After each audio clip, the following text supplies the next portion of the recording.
Hey guys, welcome back to the channel. This is story about what if Naruto becomes superior, then developed 1. Before I start, please do support for more amazing content and comments for part 2. Do consider to subscribe my channel and share my video to your friends and check out the description as well. Let's start the video. It was a cool spring night in a remote forest. The sky was enwrapped in a dark blue color with beautiful stars spread across the darkened night sky. The wind was flowing calmly, and the leaves on the trees were swaying back and forth in all their beautiful color, especially the beautiful attention-stealing pink of a sakura tree that provided a beautiful contrast with the dark sky. The moonlight was illuminating the world elegantly, touching all that was within her grasp with a gentle shine and an elegant touch. The moon is beautiful, shining upon the world as if it were the sun, but much more peaceful than the sun itself, said a smooth voice belonging to a man staring up at the moon. Standing at a height of 6'4" was a man that looked to be 18 years of age, lightly tanned complexion, as if he were made from fire itself, with tamed spiky goldish white hair reaching down to the middle of his back, with streaks of scarlet shot throughout his hair. The beautiful silky hair was slightly parted with 2 chest-length bangs that fell all over his marble-sculpted face, covering parts of his sharp eyes, but through the thin strands of golden thread-like hair his magnificent eyes could be seen. His eyes were sharp and beautiful, but they were also wild. The most prominent color within his eyes was azure blue, much like the sky on a clear day, with bits of golden amber and vermilion red seen throughout the eyes. Such eyes seemed otherworldly, truly beautiful gems. Draped over the man's broad shoulders was a tattered jet black ankle-length traveler's cloak that fluttered with the slightest movements and was fastened onto his left shoulder by a button. He wore a long flowing black kimono that split apart at the waist and reached down to his knees. The long flowing black sash with red and gold tips was worn around his waist that looked to be from Asian influence, distinctively Chinese.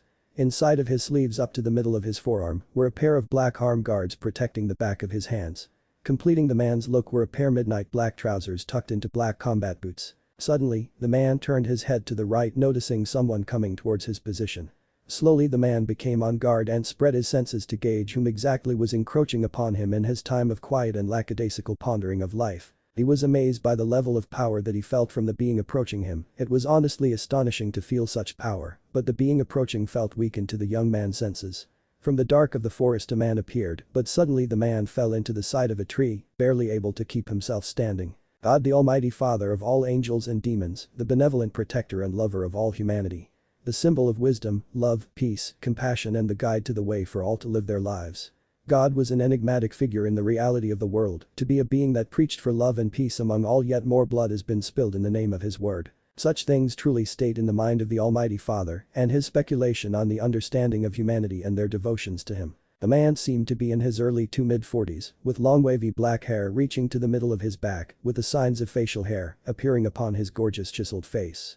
His beautiful eyes seemed to constantly change colors according to the spectrum of the infinite color wheel. Truly otherworldly, such eyes were befitting one of divinity. Those beautiful eyes were dulled and slowly losing the normal vibrancy and love they usually held. Wearing white and golden robes that many would see on a priest were slashed up with parts of his body dripping itcher onto the forest floor. God stumbled into an unknown forest and suddenly fell into a tree and decided to rest on the tree, watching the numerous number of flowers being born from his divine blood. Even this close to death, and I still bring life into this world, thought God with a small pain-filled chuckle. You see, God had just previously finished sealing the apocalyptic beast known as Cices, using most of his immense power to completely seal the beast. In succession, God went on the battlefield and confronted the 4 Satans in battle and fought tooth and nail to defeat them with the amount of power that he still held. After the long grueling battle, God finally defeated and sadly killed all 4 Satans. When God looked upon the bodies of those that he still saw as his children, it broke the Divine Father's heart, especially when he dealt the final blow on his favorite child Lucifer. It was because of his stubbornness and his sadly admitted pride that the world has come to where it is now, and it broke God's heart to know that he had to kill his own beloved children because he was too prideful to take a step back and look at how his children were acting and their own feelings towards the world.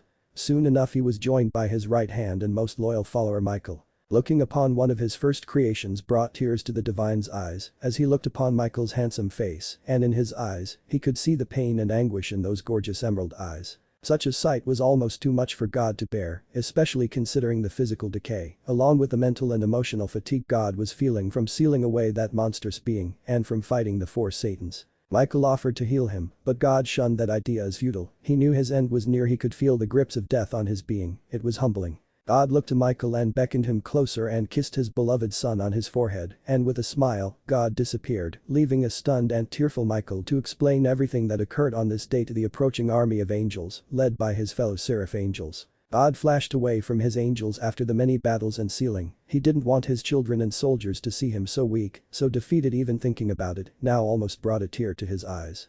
It was disheartening for God. He did not want to leave the world that he loved. This world was his passion. He was connected to everything and everyone in this world. As God was lost in his thoughts, he didn't hear the crunch of grass being walked upon, nor the telltale signs of someone walking towards him. "You alright, sir?" Startled by the sudden voice, God looked around, quickly checking to find where that voice came from. Suddenly he came upon a tan blonde-haired young man with an immense amount of power inside his body. He looked the young man in his eyes and couldn't help but marvel at the boy before him. He was truly something to look at, his silken hair, his posture and body language, and the way the moonlight seemed to be drawn to the boy, as if the boy was calling the moon towards him, giving him a radiant glow. God was reminded a bit of his oldest friend by staring at the young one. Shaking his head slowly, the divine looked to the young man and responded. "I'm sorry, son, did you say something?"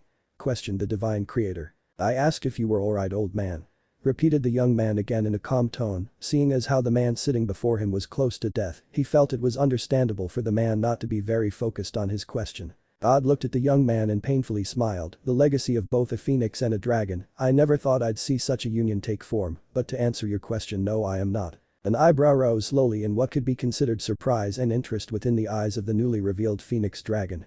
It was surprising for this man to speak of his lineage so easily like that, as if he were speaking of the weather. Usually when someone speaks of dragons and phoenixes, it is either in amazement, wonder or fear, dependent upon which creature you speak of. The man seated before him spoke of the young man's lineage, as if it was no concern to him. "Well, this is quite interesting. I never imagined my first meeting with God would be with you bleeding and on the verge of meeting death," spoke Naruto in a calm tone, looking at God as if speaking of the deity's current condition was of no concern to him, which if he was being honest, it really wasn't much of his concern. Keeping his smile in place, God looked at the young man and spoke. "I see you know who it is that I am, but I am unaware of who exactly you are. Might I ask what is your name, young one?"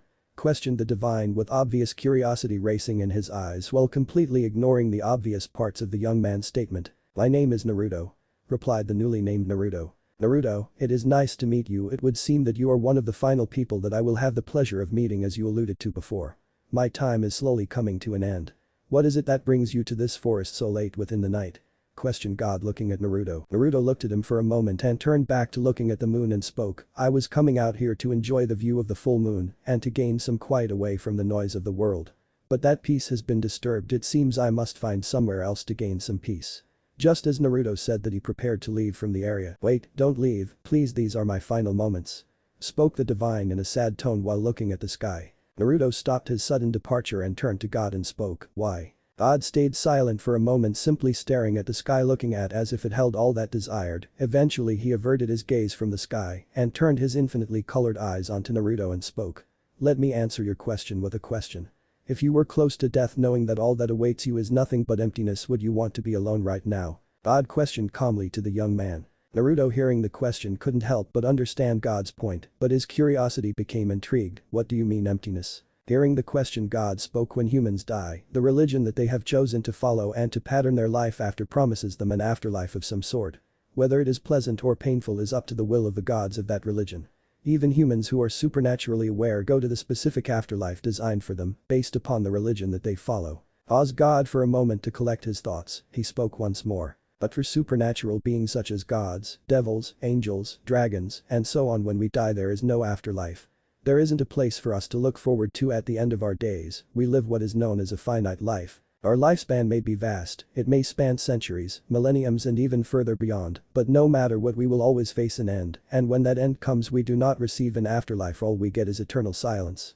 That is what I mean by emptiness," finished God while looking at Naruto. Hearing that explanation made Naruto a bit contemplative, as he never truly thought of the outcomes of his death and what it would mean to him when his time came. How would he truly feel looking back on his life? Would he be proud of what he accomplished?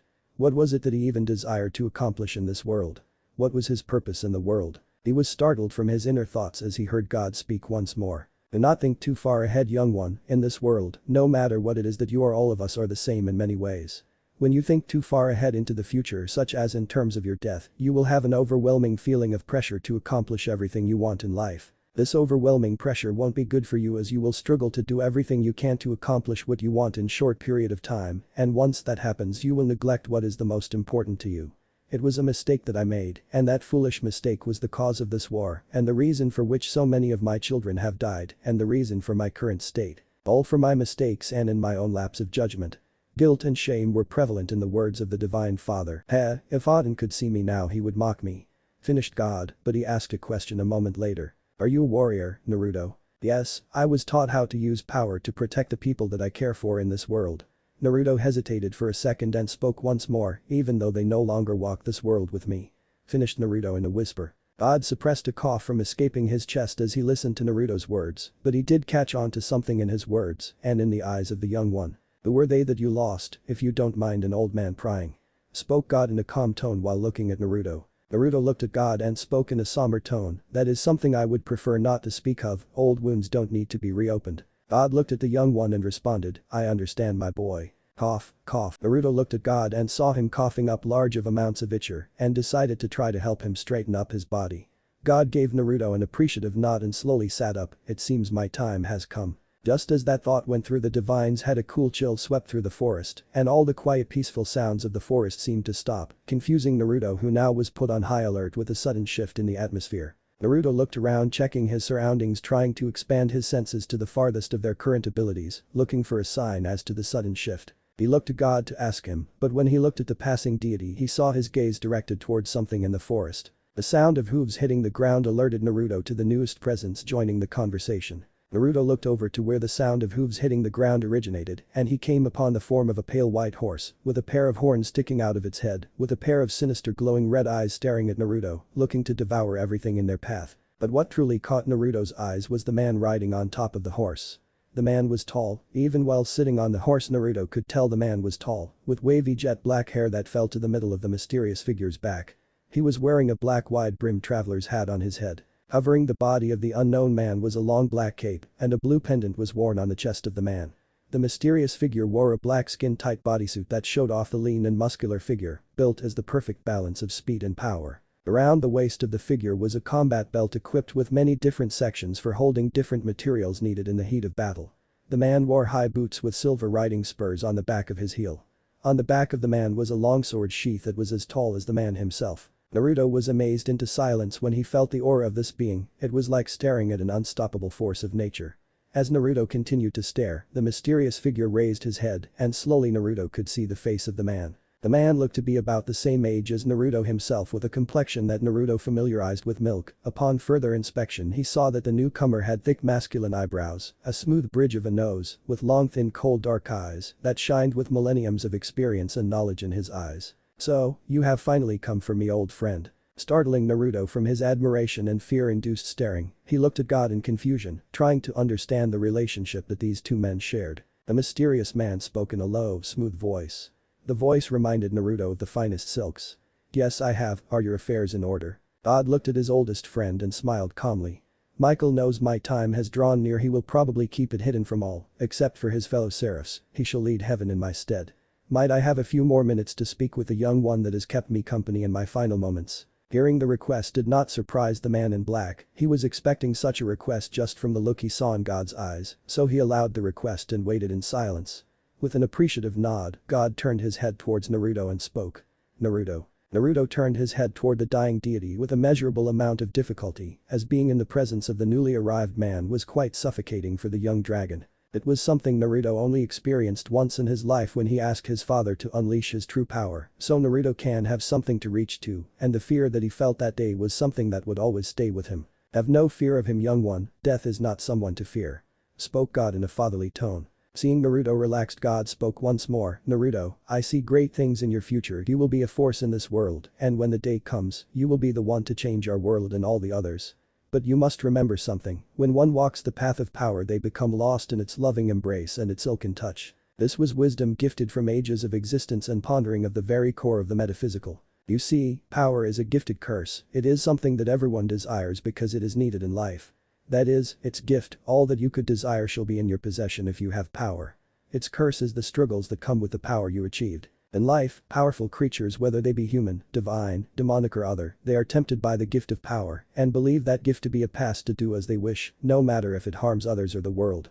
Always remember, a wielder of true power uses their power to protect what is precious to them. Find what is precious to you and protect it with everything you have, no matter what. Finished God in a serious tone while looking at Naruto, who could only nod at those words.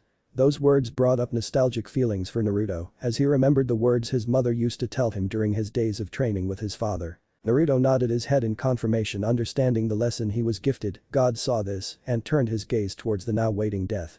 Death slowly walked towards both supernatural beings. After God finished delivering the message that he desired, Death spoke. "It's time, my old friend." Smiling, hearing the words, God nodded, contently accepting his fate. He slowly stood up with the help of Naruto and spoke with a chuckle. "You always did say that you would come for me one day," D spoke. God with a calm smirk on his face as he addressed Death. Hearing the name addressed to him, D looked at God and did something that only God ever had the privilege to witness on more than one occasion, a ghost of a smile. Death couldn't help but feel a hint of sadness, knowing that the one person that has been around since the early days was leaving this world. It reminded him that nothing would last forever, even him. Death's appearance returned to its normal stoic visage as his vision changed and focused on Naruto, who still looked to be afraid in his presence, but he seemed to gain security little by little the longer he stayed around him. Seems the young dragon bears some promise, he will do nicely. Seeing this, the man in black looked the boy in the eyes for a couple of seconds and spoke. "He will come as well." After hearing those words, both God and Naruto had differing reactions. Naruto's reaction was that of confusion and apprehension, hearing from the being recently identified to be Death that you will be coming with him as he is in the middle of reaping someone instinctually, brings a level of apprehension in your heart. Slowly Naruto's body tensed after hearing those words. He wasn't ready to die and damn sure wasn't going to make it easy to take him either. As Naruto was tensing and preparing himself for the possibility of fighting Death, God on the other hand had surprise and curiosity written all in his eyes as he looked to his friend. "Why are you bringing him with us?" questioned God in calm curiosity, wondering what his old friend was thinking. He looked back to God and spoke. "This child is someone of worth and interest to me. He possesses a will to stand against all odds that may appear before him, seeing as how he prepared to fight me after I told him of my decision, even if deep in his soul he knows that to battle with Death is as foolish as believing that the sun no longer exists simply because you close your eyes. Besides, the offspring of a phoenix and a dragon, that sounds like the perfect pupil." Finished Death in a calm tone while looking at God. Naruto couldn't believe his ears. Death, the being that struck fear in all who walk the world, desired him as his pupil. It was honestly something that he never in his wildest of dreams thought would ever happen. God looked at D with realization passing through his eyes and looked at Naruto out of the corner of his eye. God could understand his friend's thought process completely. God himself wouldn't have minded taking Naruto as a student if they met on different circumstances. With his intentions now known, D placed his hand in front of Naruto's face and soon Naruto saw something that completely confused the shit out of him. From Death's hand was a face that had a sickening smile with eyes pure black that looked to eat anything they desired. Slowly the face opened his eyes wide and Naruto couldn't help the sudden feeling of tiredness that washed over him and he fell off asleep. "Why do you really desire to bring him with us, D?" questioned God looking at Naruto, who just ungracefully face planted on the forest floor. Suddenly the face that stared upon Naruto spoke in an aged voice that seemed to speak with millenniums worth of knowledge and whimsy. "Oh, D is bringing the young hatchling along because this boy is the lineage of the dragon that brought the world to heel all those years ago and the phoenix that saved all you young deities from dying that day. You remember, don't you, D? All the pantheons coming together and standing against that ancient dragon, fighting in vain. The helplessness that permeated throughout that day was so delicious. What was that dragon's name again? Do you remember it, D?" "Ah well, it doesn't matter, that dragon's name seems to be lost to time now." God looked towards the newest participant of this meeting and couldn't help but chuckle, albeit a bit painfully, as he remembered Death's associate. God looked at D with amusement rolling off his person as he could tell even with Death's stoic demeanor, he knew that the parasite always seemed to annoy his friend. Suddenly D grabbed Naruto and threw him onto the back of his pale steed and placed his hand upon God's shoulder. With a resigned look in his eyes, God smiled one final sad smile as the thoughts of all that will be gone reached his mind and he couldn't help letting some tears flow. His followers, his angels, his family, even the devils that opposed him, he loved them all and didn't want to leave it all behind. But, unfortunately, even God was powerless in the grasp of Death. Suddenly the area was enwrapped in a bright light and for an instant the entire world and all its occupants felt an immense warmth wash over them, a warmth that couldn't be described, but in an instant that warmth vanished, leaving the world to feel a bit hollow. It had been a long time since he slept like that. It was so relaxing. Come to think of it, when was the last time he had slept on something so comfortable? Slowly waking up, Naruto opened his eyes to see the coverings of a bed canopy over top of him. Slowly sitting up in the magnificently comfortable bed, Naruto looked around to get any sign of where he was at, but all he saw was a curtain surrounding the four bedpost, providing a feeble attempt to gain privacy. Sliding out of the bed and moving the thin curtain aside, Naruto came to realize that he was in a mansion, and whosever mansion this was, they were very well off. Absent-mindedly, Naruto noted that he was still wearing all his clothes from his unexpected meeting yesterday, except for the traveling cloak. He would have to make sure he didn't lose that cloak. It was made from very durable materials and was a special gift. Suddenly the door opened behind him and Naruto stood up and walked around the bedpost to get a good look at the person who entered. Upon his discovery, Naruto realized that it was in fact Death, wearing that same stoic visage and the cold apathetic aura that struck fear in many. Naruto looked the man in his cold eyes and adopted a stoic visage as well, trying to match the man before him while also showing no signs of weakness. Soon enough, in calm strides, Death stood before Naruto eye to eye. Naruto acknowledged the fact that the aura around the entity wasn't as suffocating as to when he first met him. Was it because he had become a bit accustomed to standing in the presence of Death? Possibly. Could it be because Death simply didn't feel like letting his aura loose right now? Much more likely. But for the sake of Naruto's pride, he decided to agree that it was the former. Naruto looked Death in the eye and spoke, "May I ask, where is it that we are?" Before D could speak to answer the question, his symbiotic partner spoke up in his place. "Huo, this young one has manners. Kahaha, not many children these days have manners when speaking to their elders. D, I like the hatchling already." Naruto raised one elegant eyebrow and looked towards the left hand of Death in silent question. D chose that moment to respond to the question in that smooth apathetic tone, the tone that kings used when speaking to his servants. "We are in my home within the lowest realm of the underworld, Cices. This will be what you call home for the remainder of your time as my pupil." Finished D as he continued to look at Naruto's multicolored eyes. The gaze of Death seemed to peer into Naruto, absent-mindedly looking through his life and seeing who exactly he was. He was searching for something in those eyes. Naruto didn't know what the man searched for in his eyes, but he knew it was something of worth. "Yes, sensei." He rose an eyebrow to the title afforded to him by his first pupil. Shrugging in response, D turned his back and begun walking towards the door. "Come." Without needing another word, Naruto followed behind D throughout the mansion hallways, and Naruto saw upon the wall paintings of many different depictions, some of great fierce battles, some of them different historical works one would find in a museum, others were paintings of specific people. Naruto didn't get to look towards the pictures for too long, as the sound of a door opening alerted him to the entering of a large open room. As Naruto descended the 4 steps, well, he kept looking around the giant empty room.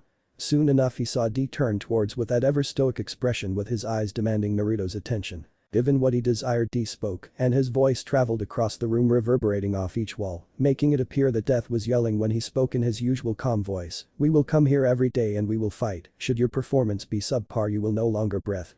Finished Death while staring at his newest pupil. Naruto stared at the primordial being and nodded his head in affirmation to the words being spoken to him.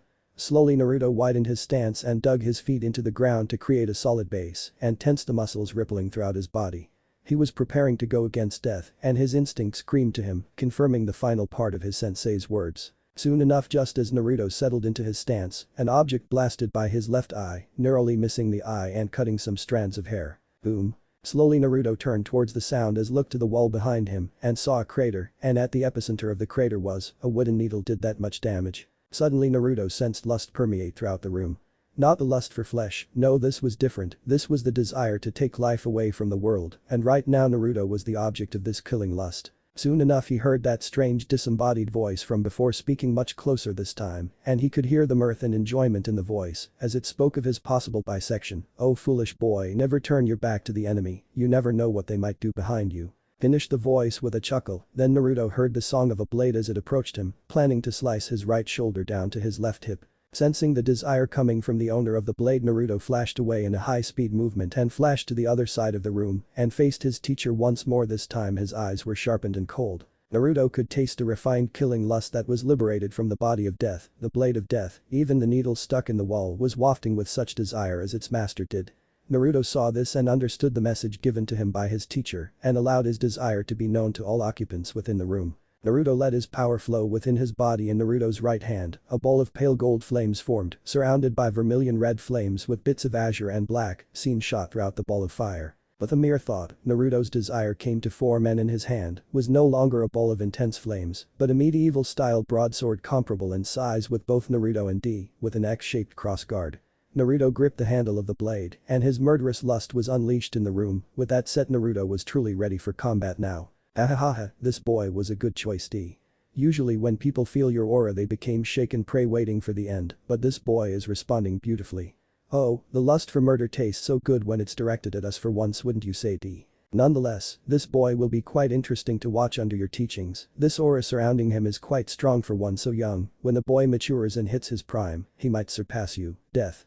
D's eyes shifted to his left hand for a moment and went back to his pupil waiting. He could sense the desires in the boy's aura. He was going to begin the dance this time around. True to D's senses, Naruto took initiative and appeared on Death's right side with his blade traveling in fast speeds, aiming to split Death in two at the waist. Hearing the blade swing through the air, Death jumped to his left to avoid the great reach afforded to the blade. Seeing his opponent dodge his attack, Naruto disappeared and appeared behind Death in a show of pure speed and prepared another waistline slash at his opponent. But in a show of unnatural agility and awareness, Death spun in midair and caught the wrist of his pupil, earning the ire of the parasite in his hand, not that D truly cared, and raised his longsword high and intent on delivering a vertical slash down with great speed. Thinking quickly, Naruto raised his left hand horizontally and conjured a similar broadsword to the one in his right hand, effectively blocking D's strike, resulting in a power struggle of metal sparks and tiny embers. He looked in Naruto's cold eyes, and true to his companion's words, the boy was interesting, especially going by the skill and quick thinking that the boy was showing, and the strength and speed he saw was also promising as well. But for him to truly gain an idea of what his student was capable of, he would have to continue at a more ruthless pace, possibly even use his blood to test the boy. While D was in his thoughts, Naruto was tired of the stalemate and aimed to change that right now. That's a guy, pressure damage. He suddenly saw his student blow out a medium-sized wind bullet that struck with enough force to carry him away from the gridlock match. Naruto dispersed the broadsword in his left hand and narrowed his eyes at the ball of wind within his teacher's chest. The silent command passed and the ball exploded in a show of fierce winds, almost forcing Naruto to close his eyes due to the repercussions of his technique, but he removed that notion from his body, knowing that his sensei wasn't someone you could actually close your eyes around, especially in battle. A second was all it took for Death to be seen from the ensuing winds. Gracefully D landed on the ground as the winds calmed down, slowly giving Death a mystical appearance as his cape lightly fluttered behind him during his landing. Once again D was standing still, calm and composed, watching his pupil study his person. The boy was good with elements, and D could sense a third element dancing around in the boy's body, waiting to be released on him, hoping to get a chance to sink its claws in Death. D, the boy is showing promise. It seems like you're at a disadvantage, Kehu, you've gotten slow in your old age. D showed no outward indication that he heard the words. He was already in the process of the next phase of the testing. It was time to really test the boy's swordsmanship. Suddenly D propelled himself to speeds far faster than before, after images were left behind D as he propelled himself towards his opponent. Naruto's exceptional eyesight gifted to him by his avian mother allowed him to accurately track the fast movements of his sensei, albeit with some difficulty. Within a second D was upon Naruto, going for a diagonal slash that Naruto saw and raised his blade with two hands on the energy hilt, feeling the strength behind his master's swing. Naruto locked his blade with Death's and entered a quick battle of strength that neither desired to continue, so D relieved the pressure he had on his blade, which caused Naruto to fall forward, slightly losing a bit of position. With that, D spun around Naruto and aimed a slash onto Naruto's ribs. Regaining his balance quickly, Naruto turned and dodged backwards out of the range of the sword. With no reservations, Naruto dug his feet into the ground and shot back at his opponent, aiming to slice into Death once more. Naruto's flaming broadsword intensified with the desires to murder its master's opponent. Seeing the glow, D charged toward Naruto and swung his blade at the same time as Naruto. Both Phoenix Dragon Hybrid and Primordial Entity entered a flurry of bladed clashes and shockwaves, sounding all throughout the room. If anyone with untrained eyes was watching the battle, they would only see glimmers of motion, indicating that a battle was even going on. Even with experienced eyes, one would say the two swordsmen were even in their battle. But the actuality of the repeated clashes would soon show that there was a great difference between the two swordsmen. After one final clash, both opponents broke away from each other in two very differing states. Naruto looked as if he jumped headfirst into an oncoming army. With slices and blood dripping all over his person, some gashes deeper than others, but slowly they were healing thanks to the regenerative properties afforded to him, thanks to his phoenix that was being severely reduced, thanks to the powers of Death's blade. Naruto looked to be panting slightly from the high-speed movement, but his grip on his blade was still strong. Standing across from the bleeding phoenix, D was looking as pristine and calm as he first did when the spar first began, watching his promising pupil. Naruto slowly relaxed his positioning and began to recollect on the battle. Alright, so he's amazingly fast and strong, and I'm pretty sure there is a couple more levels he can reach. His swordsmanship is at a level I could only dream to match at this point, damn maybe I should try to turn this in. Suddenly, death disappeared from Naruto's sight. Naruto was shocked by this sudden movement expanding his senses to their greatest capabilities, and Naruto's eyes widened. He looked up to see death dropping on top of him at an immense pace that utterly surpassed all the speed he was displaying before. Naruto quickly jumped backwards, damn it, I didn't even hear or see him move. Death slammed into the ground creating a crater with his landing and shot out of his newly minted crater towards his backpedaling prey. Naruto strained his eyes and other cardinal senses to predict where the primordial would appear. Suddenly Naruto planted his feet and performed a half spin towards his right and swung his longsword horizontally with the confidence that he was about to land his first hit in this spar. But time seemed to stop for Naruto when he looked at his blade and saw two boots standing on his energy blade. The young dragon dreaded the image he saw as he looked up and saw his sensei's eye as cold as the highest mountain peaks. The aura that surrounded D and his blade was tangible, and Naruto knew what he was staring at, this was the wrath of death. Thinking quickly Naruto dispersed his blade with a quick show of embers and energy and dodged the blade and went towards D's side and unleashed a sidekick on the primordial suspended in air. Naruto jumped back as he saw his sensei return to his standing position once more. "You've performed well," spoke D in a stoic voice that traveled throughout the room. Naruto heard the compliment and allowed a small smile to grace his face, but in the next moment that smile left Naruto's face and was replaced by fear. Death looked in Naruto's eyes and spoke in a voice that sent terror throughout Naruto's body, "Now I will test your full power." Suddenly D cut into his own hand and slowly raised his hand into the air while squeezing to devour the blood that fell. The air shifted and nature seemed to scream in protest with the newest rise in power. Naruto was shocked by the recent shift and a smell permeated through the air that confused him. Why does he smell like a vampire? Just as that thought passed, the power being released from his sensei was weighing down on Naruto and felt as if his body was screaming for him to lay down and accept the death being assured to him. Naruto willed his eyes to look at his sensei's, and what he saw surprised him as D's usually cool dark eyes were now red with vengeance and the wrath of nature, demanding the blood of who stood before him. D grit his teeth and Naruto could see enlarged fangs that looked able to rip flesh from bone easily. Before death had a noble aristocratic appearance, combined with his vicious skill in the arts of murder, he looked to be the perfect representation of the destruction of life. Now with this side exhibited death looked to be the perfect representation of the apocalypse brought upon the world. Oddly enough for Naruto it was beautifully chilling to watch the transformation take form. But Naruto knew what was being asked of him and so he obliged and followed his master's example. Suddenly the young hybrid's body glowed and all his wounds were healed and sealed along with the rips in his clothing. Naruto's eyes glowed with power accentuating the different prominent colors displayed throughout his beautiful eyes. His sclera became midnight black in response to the sudden power release, providing a stark contrast to the shining eyes displayed. Naruto's aura looked to be the exact opposite to D's, where death's aura made the world scream in horror and terror. Naruto seemed to make the world sing of jubilance and awe-inspiring beauty. Heat radiated from Naruto's body, such heat that looked to burn everything its master desired. The air in the room became chaotic around Naruto and continued to whip about around the young dragon, even sparks of lightning were seen briefly around his body. He could smell the scent of phoenix and dragon throughout the air, and the boy was releasing an amazing amount of power. "I chose right with this boy," thought D with excitement raising throughout his body at the thought of what the boy could become under his care. Usually death wasn't an existence that grew excited with anything, especially when it came to battle. Because many people were too terrified of even the idea of fighting him, or the beings that weren't scared were either too bothersome to find, like Office, that annoying dragon. Just the thought of attempting to go after her or him, dependent on how the dragon was feeling, almost gave death a headache. Then there was Great Red, now that dragon would be a worthy foe and not that difficult to find.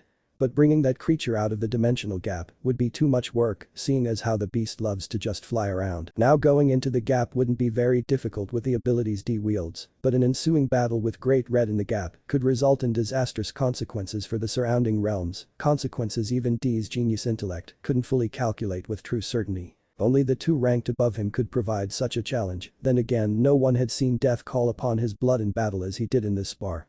Should someone feel the power he was releasing now, many would question who in fact was the strongest being in existence. But aside from that, D could definitely say he was proud of his student for being able to handle the pressure and for even fighting back against the pressure with his own power. But then again, it wasn't like he was using a significant amount of his power. No need in putting the entire world in terror by feeling bits of his true power. He seems to be in control of his power now, the real fight will begin. Just as that thought went through D's head, Naruto's grip on his broadsword tightened in preparation. Seeing the action, D readied his own blade and both fighters stared at each other waiting. Patience was a virtue in this world, and in this instance that virtue was shining through. As the dust from the power displays settled, Naruto and D shot towards each other, leaving craters where they once stood, with both approaching the middle of the arena in an instant. Blades of righteous fire and vicious steel raised, poised and swung. A blinding light was seen to overtake the room, leaving everything blinded. The show of light lasted only just a moment, but as any warrior knows, a moment can decide life or death. As the show of power ended, the first thing seen was a steep crater filled with wisps of black translucent energy and wisps of fire in different areas of the crater.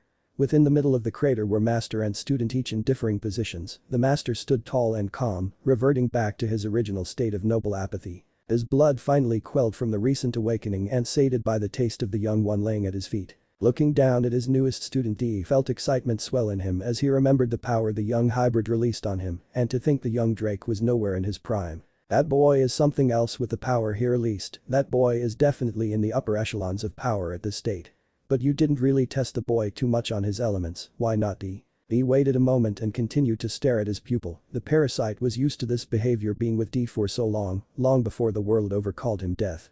Patience was something that one must be well versed in while speaking to Death. After a few more moments, Death responded, I already saw his prowess with nature when I looked in his eyes. I wanted to test his will to see if he truly was worthy. You always did value the will of a person over their power. Seeing as you are a man of indomitable will, you would respect others with strong will. He remained silent on the comment, neither confirming or denying the claim. It wasn't needed, they both knew that. With nothing more, D crouched down and picked up his unconscious student with little difficulty and carried him towards his temporary room. He couldn't help but speculate on what exactly the future held for his first and probably last student. Power is something that has been ingrained in him since his very existence on this world. Being born a member of one of an ancient and long-lasting species afforded D the ability to think about the world and the occupants of the world. All species in existence classified themselves on differing traits such as power, blood purity, choice of the people, etc. But in the eyes of D, such distinctions were foolish. By having these distinctions, the transient guests of this world ostracize each other and breed such emotions such as hatred, anger, jealousy and envy. He had seen many things in his life even before his days as a primordial deity, such simpler times where he fought vampires who terrorized humans, looking for the next job, and people that needed his services, and all the while merely searching for him. All existences in this world had a purpose, whether it be as simple as finding food and mating to more complex ideas and beliefs, such as creating a better system for the world, discovering academic secrets, or simply being a good ruler, and all that comes with a position of power. Before his ascension to divinity, D's one purpose was to find the one man that could explain his origins and his existence. The one vampires called their god, the sacred ancestor, to understand why he was the success, the one chosen above all others to be the most like him out of all his other experiments and progenies. Even upon ascending to divinity, D still searched for the man that made him who he was. That was the reason to attain such powers, to be able to stand in front of the king and understand it all. Arriving to the door of his pupil, Death knocked on the door, recollecting upon the purpose that he chose to strive for in his life and what it meant to understand purpose and power. Soon enough, Naruto opened the door, only wearing a pair of black pants. The boy was probably sleeping. That's all the boy ever did if he wasn't training. Opening the door, Naruto saw Death standing at his door. He still felt small chills when he acknowledged that. With curiosity evident within his eyes, he spoke, "Yes, sensei. Get dressed and meet me in front of the mansion." With his wishes spoken, Death turned and continued down the hall towards his pale steed. That horse was starting to get restless, being cooped up in his stable. It was good to allow that temperamental horse to stretch its legs and taste the different air of the underworld, maybe even the human. Slight closing of the door and calm shuffling of movement behind the recently visited door alerted him to his pupil's incentive to follow his orders. The boy knew better than to question his orders, lest he desired to incur some of Death's more brutal training methods. Within 5 minutes, Naruto was standing beside his teacher, who was sitting upon his pale horse. Looking at Death, Naruto couldn't help but marvel at the figure of the man sitting upon the pale steed, with his all-black ensemble, longsword that was the same size as Naruto, and his chilling beauty showed Naruto that this man truly was otherworldly. From the corner of D's sharp eye, he could see his pupil staring at his form in reverence and admiration instead of fear. When did that switch happen? When did you start to look at me with reverence instead of fear? Hearing the question and accurate description of his current mindset, Naruto shook his head, sending his silken hair back and forth, and dropping it all over his beautiful face, he responded, "I have always looked at you with reverence, ever since I first saw you. The power you have is something many beings couldn't even dream of. I could classify it as a force of nature. You are the closest thing I can call an idol." Finished Naruto in a calm tone while running his clawed slender fingers through his hair to return it to its original position. "Death is your idol?" spoke D with curiosity in his tone. Naruto nodded his head a couple times. Yes, you are someone with a level power that is incomprehensible for someone like me at my current level of power. The only person I knew that stood on that field of power was my father, and I only knew him for a short period of time. Finished Naruto while looking ahead at the fog-filled area that they inhabited at the moment. Hearing the answer made D curious about something, power. That is something you seem to hold within high regard. Let me ask you, what do you strive to gain being my pupil? I desire power to protect what is dear to my heart while also being at the top of the world, that is where the perfect union should be above and revered by all. Spoke Naruto with determination in his face as his eyes hardened. He turned his head slightly to Naruto and asked a question that the boy needed to answer for himself. And what is it that you hold dear to your heart? Naruto opened his mouth to answer, but suddenly closed it in silent thought. What was it that he held dear? He had been alone for a good portion of his life, as his parents decided to raise him away from the world. Would it be his memories? Yes, it was one of the purest moments in his life, the memories of his childhood with his mother and father, both who loved him and molded him into what he was today. The memories of the two that I love. A snort was heard, but it didn't come from death. Memories. Memories are your driving motivation. Boy, things as fleeting as memories will not keep you strong, nor will they push you for something greater. People die every day, hatchling, and millions of people break from the memories of those they have lost. Memories are more dangerous than they are good, child. Do not base your motivations and path on something as fleeting as memories. Hearing the reply, Naruto felt the need to interject before he was interrupted. You are wrong. Oh, I am? Then enlighten me as to what it is that makes me wrong.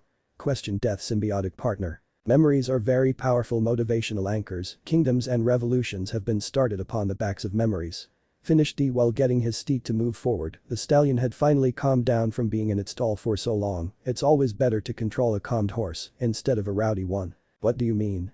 Questioned Naruto as his death symbiotic partner looked at him as well, wondering what he meant. In our first battle, I drank some of your blood to sate my own awakened powers, and I saw your memories and felt the emotions you felt as if I were you. You hold them in high esteem and regard, but they are not what pushes you to strength. You were born powerful, and they groomed you to tame that power, and they did it through love and intense training, but it was hard for you to fathom what it really meant to wield power. That understanding is what drives you to power. You simply want to understand what it was that happened to them and what their power has done to them. You know what they raised you to be and what it is that would make them proud. It is those memories that cement that for him. We are all slaves to the whims of our families. Finished Death as he looked at Naruto out of the corner of his eye, seeing that the boy understood the message in his words. Hearing those words, Naruto looked at his sensei, feeling as if Death understood his path and his motivations, almost as if the man walked the road himself and was still on the road. But that Naruto remained silent, walking beside the pale rider, wondering where is it that they were in fact heading to. It had been a little over a year since his training began under Death, and Naruto could feel his power was massively improved from his first day within the Primordia's care. Sparring with his monster of a sensei every day truly improved his battle instincts and combat forms. After the subsequent morning ass-kicking, as Death's symbiotic friend coined it, the follow-up training and review session helped Naruto to improve his technique, release and control of his elements. But he had recently been forced to rely solely on his hand-to-hand combat skill in the event that proves to be a perfect counter to his elemental abilities, which in this world of mythological creatures is highly likely. His skills in martial arts proved to be quite lacking, leading to his sensei to focus heavily upon that field of study, really opening the boy's eyes to one of his glaring weaknesses. But today was different. First, sensei just comes to his door to tell him that they were leaving in 5 minutes. They hadn't even trained spar today, and now he was off with his sensei following along on the adventure. After an unspecified amount of time, Naruto turned his head to his sensei and asked, "Where are we heading to, sensei?" Before D could respond, a growling was heard which caused Naruto to turn his head in dry annoyance as he stared ahead towards what was growling in his presence.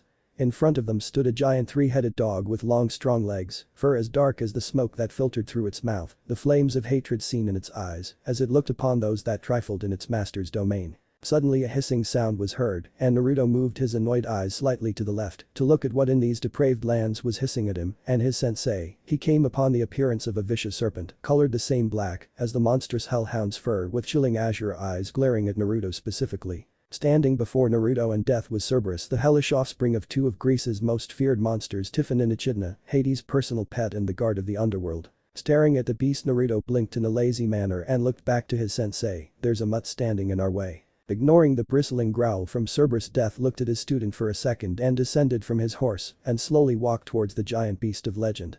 Becoming more and more savage, Cerberus's mouth began to foam with anger as the dog began to bark and the serpent hissed a ghastly noise that nearly made Naruto cut the beast down. Stopping right in front of the guardian of the underworld, D lifted his palm upward to the beast and waited calmly. As expected, the hellhound growled viciously and lowered it 3 heads. Naruto could truly see how large the beast was compared to his sensei. The large spear-like teeth were the same size as Death standing at full height. The ginormous beast and its 3 head all lowered themselves and sniffed a couple times with each head, and the beast leaned the snout of his middle head into the hand and received a nice rub from Death. "Is your master here?" Nodding its 3 heads, the calm guard dog laid down on the ground and placed its 3 heads over top of its large paws and watched the 3 individuals. Nodding his head, Death turned back towards his stallion and student. Mounting his beloved horse, Death turned towards Naruto. "You should learn to be kinder to such creatures. You catch more flies with honey than with vinegar." With that, D and his pale horse walked past the guard dog on the road once again. Keeping his dry stare on the back of his sensei, Naruto walked and caught up to his sensei, walking in calm silence, merely listening to the sound of hooves hitting the ground. Naruto began to look around all the black leaves on the trees lining the dirt road beside them. Sensing all the eyes on him and his sensei, he looked over and asked, "Why are we coming to meet Hades? What makes you think that we've come to meet Hades?" Questioned Death. "The fact that Cerberus was guarding the path to the underworld, and I can sense a slight bit of irritation on my skin. It feels much like entering the realm of the Greeks." "You've entered the Greek realm before?"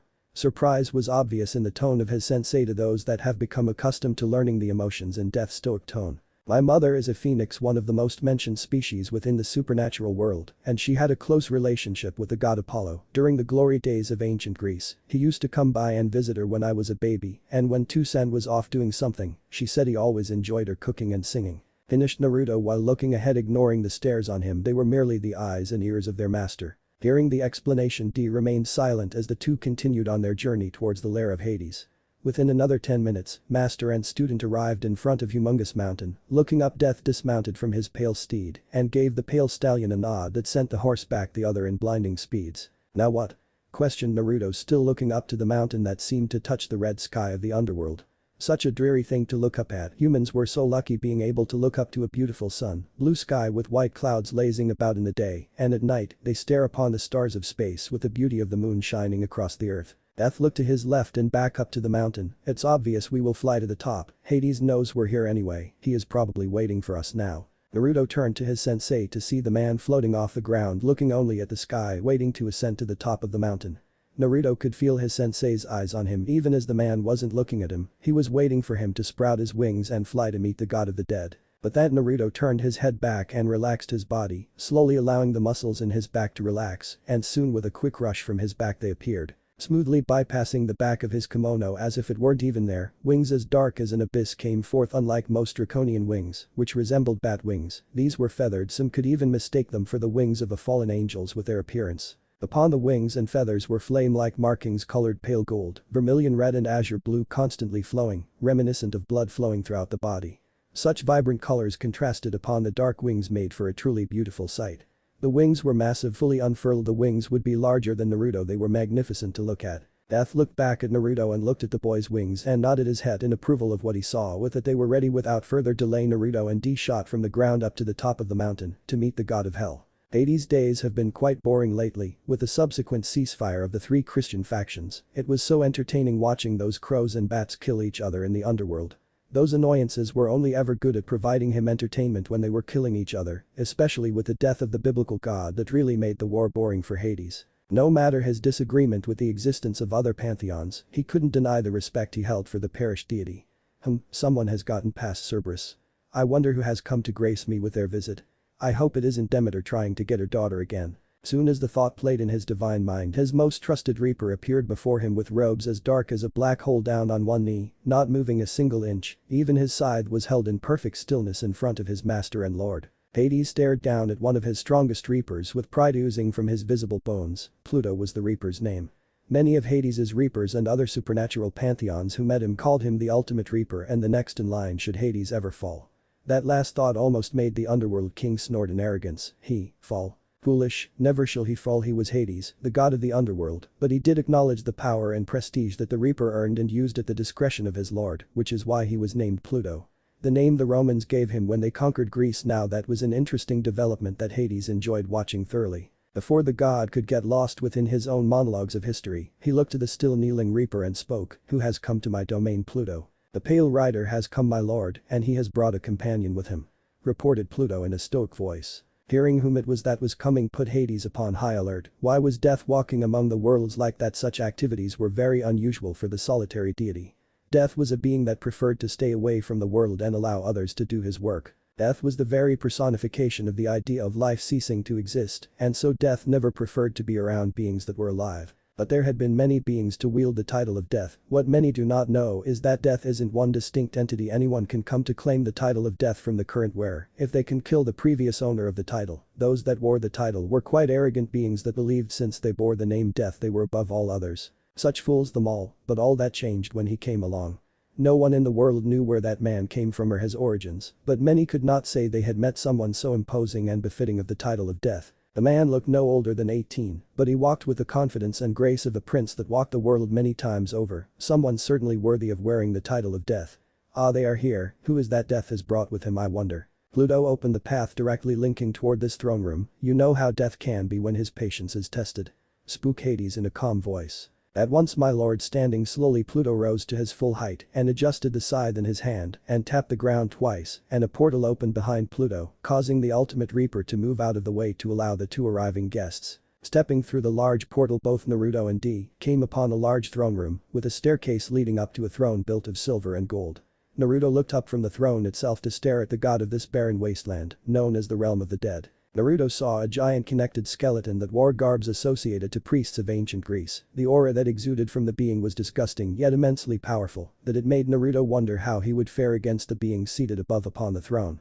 Naruto looked at the reaper that stood beside his master with scythe in hand, a blade waiting to be used by its master. There was no doubt in Naruto's mind that if Hades commanded it, the reaper beside him would strike at death and himself, with no thought of his own existence. Naruto returned his eyes to the god on the throne and waited to see, as he was simply a companion. Death's in this meeting. He didn't feel it was his place to speak. Hades looked at Death and saw that chilling stoic expression on the face of the man, the pure beauty of darkness wrapped into one being.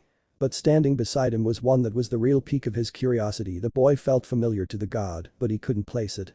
No matter, he had other things to worry about now, rather than why the child was so familiar to him. Now this is quite the surprise, to have Death enter into my palace and grace me with his chilling presence.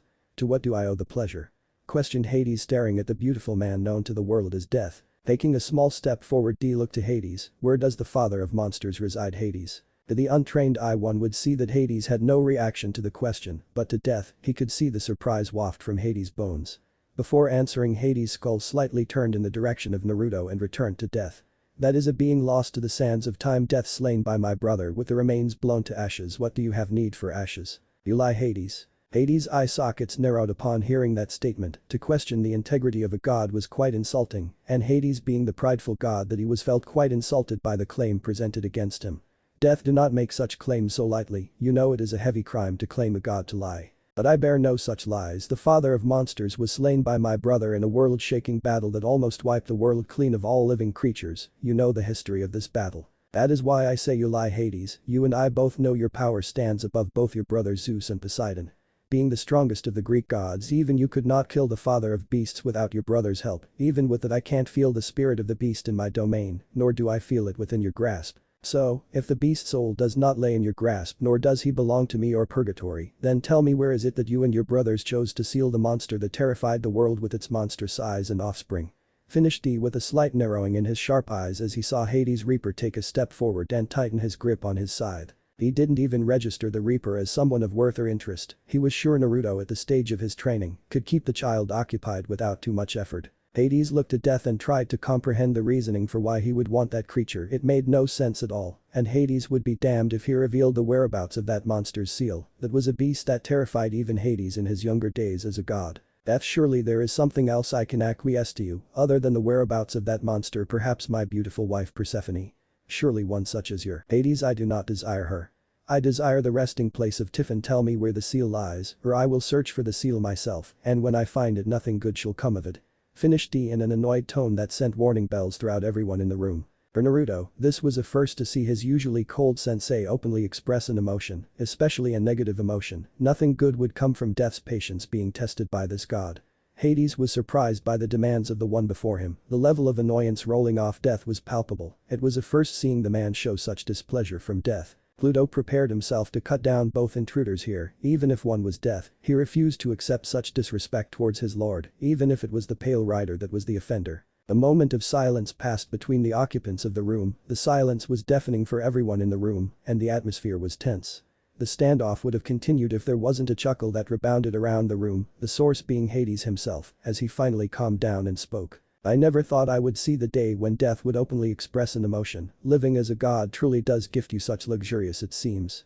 Sicily is where the creature resides, that is all I will say on that matter. Finished Hades in a steel tone, daring Death to challenge him. Hades did not know who would win between himself and Death, but he would not be intimidated in his own castle in front of his subordinates in such a way. Nodding his head in approval, Death turned around and began to leave before his was interrupted by the voice of Hades. Will you not introduce your companion beside you, Death? Turning back to Hades for a second, Death looked Naruto in the eyes and continued to walk away without even verbally acknowledging the question. Naruto understood what Death was saying with his eyes. It was his choice if he wished to speak to the Lord of the Underworld, with the message delivered and turned towards the throne and spoke in a calm tone. Hello Lord Hades, I am Naruto, it is a pleasure to meet you. Finished Naruto with a slight dip of his head. Likewise young Naruto, what is the reason for your traveling with Death if I may ask? Usually Death is such a loner, so to see him accompanied by someone leads me to believe there is a special reason for such actions. Finished Hades with intrigue oozing throughout his being to learn the existence of the boy and what his relation to Death is. Naruto looked at Hades for a moment and then back to the disappearing form of his master. He already left the mansion and returned to the base of the mountain. Naruto could feel where his sensei departed. Such sensing capabilities were afforded to Naruto the ability to feel wherever in the world. Death goes dependent upon his focus and desire to find Death. Naruto looked back to Hades and smiled a calm, almost teasing smile to the god of the dead. Who knows, you'd have to ask him. It was an honor meeting you and your lovely wife Lord Hades. Finished Naruto with a calm smile as he looked beside the throne where a walkway was, and behind the wall was a tuft of black hair that bristled upon being caught. Seeing the reaction caused Naruto to laugh as he allowed his control over the wind to take him away from the inside of the castle and to stand beside his idol once again. After a few moments of staring at the spot, Hades spoke, that boy is someone we will have to keep a close eye on. Pluto turned to look at his master and spoke, do you really believe him to be someone of interest, my lord?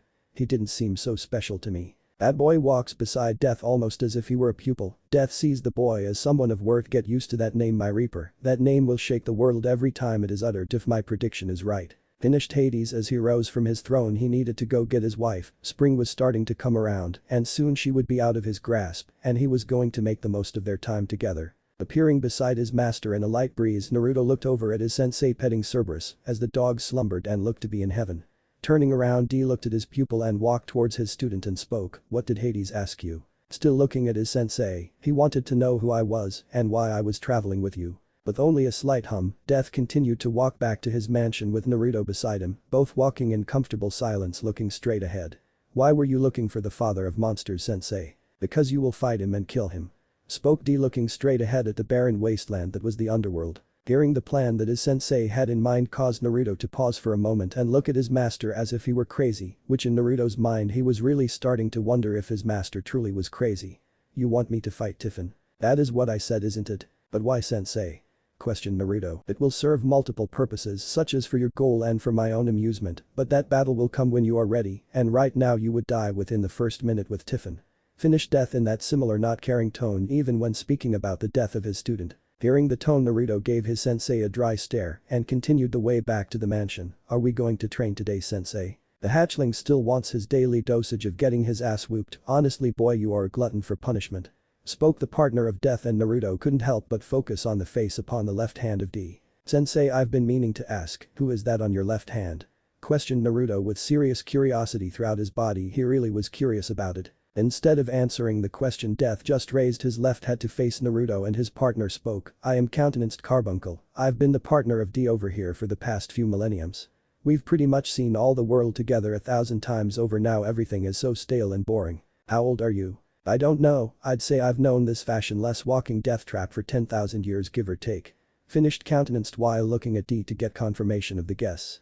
Seeing as D wasn't going confirm, Carbuncle turned back to Naruto confused face. You always call him D, that must be sensei's real name. Naruto nodded his head a couple of times in confirmation and acknowledgement of the new information learned about his sensei. Nah, Lefty-san. Did you just call me Lefty? Hi, your name is really a tongue twister, so I figured I'd call you Lefty for short since you exist on sensei's left hand. Finished Naruto as if it was the simplest thing to completely ignore addressing someone by their actual name. Carbuncle Sweat dropped at a reasoning for the recent name change and adopted an annoyed look on his face. He just shook his head at the interactions between Naruto and his partner as they continued back to the mansion. D just silently listened as Lefty, a nickname D hadn't heard in centuries, turned Naruto about different jobs and battles they had in their past before their days as Death. Sounds of combat could be heard throughout the room, the sound of blades slicing through the air, the ferocious rush of fire and concrete breaking apart due to high-speed movement. Such sounds gave warriors excited chills all throughout their body. These sounds were special for them, they were the sounds that made them feel alive. For some warriors though, they grew tired of these sounds and only desired to hear the wind blow without worrying about whether they should dodge the wind or block it. Looking inside the room, craters could be seen all throughout the room, on the floor and the walls. If one looked up and peered through the darkness that seemed to surround the vast ceiling, one could probably find craters up there as well. The desire of combat and blood was palpable in the air. Walking into the room, one could sense excitement, anger and joy in the atmosphere. But slowly these emotions were waning, as were the sounds of blades clashing against each other. The battle was reaching its finale for the day. Suddenly a black figure was blown across the room into the wall, forming yet another crater. For a moment the man opened his dark eyes and saw a streak of gold slice towards him. Raising his blade, the dark-eyed man stared into azure eyes. He could see bits of vermilion and gold staring back at him. Pride was the first thing Death felt looking at his pupil. Naruto had come a long way in his craft and took to all the lessons presented to him with the mindset of a conqueror. The hybrid took to his lessons with vigor and complete focus, with the goal of mastering all that was presented to him. It was amazing to watch. Now Death understood one of the joys of life, when one can impart their wisdom and knowledge onto someone willing to learn.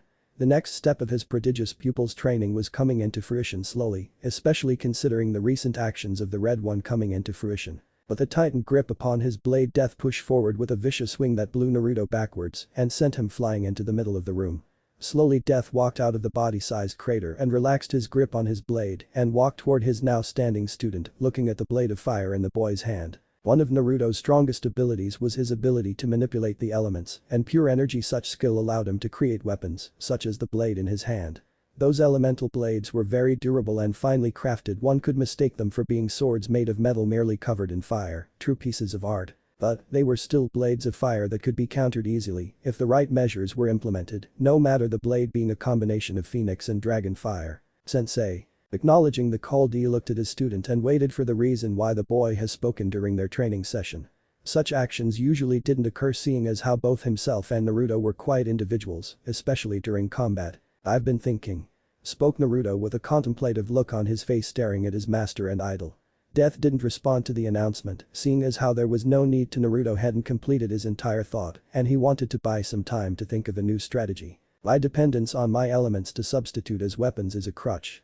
I need some weapons not made from my elemental manipulation," finished Naruto while staring at his master. But silence. D pondered the idea. He was considering crafting his pupil a weapon or two anyway, seeing as how Naruto was right, that dependence can be a bit of a killer. Also it would be a nice gift for his pupil. "I can assume that one of these weapons is a sword, seeing as how you always use an elemental blade whenever given the opportunity," finished Death. Nodding in agreement to the truth that was presented to him by his sensei. It was true, he loved using a blade. Swordsmanship was such a beautiful art to witness and to perform, and nothing made Naruto feel more at peace than wielding a blade in his hands. "I have an idea for two weapons that I would like to be crafted for myself. As you know, one is a sword and the other is something that appeared to me in a dream once," finished Naruto. "What two weapons does my student have in mind?"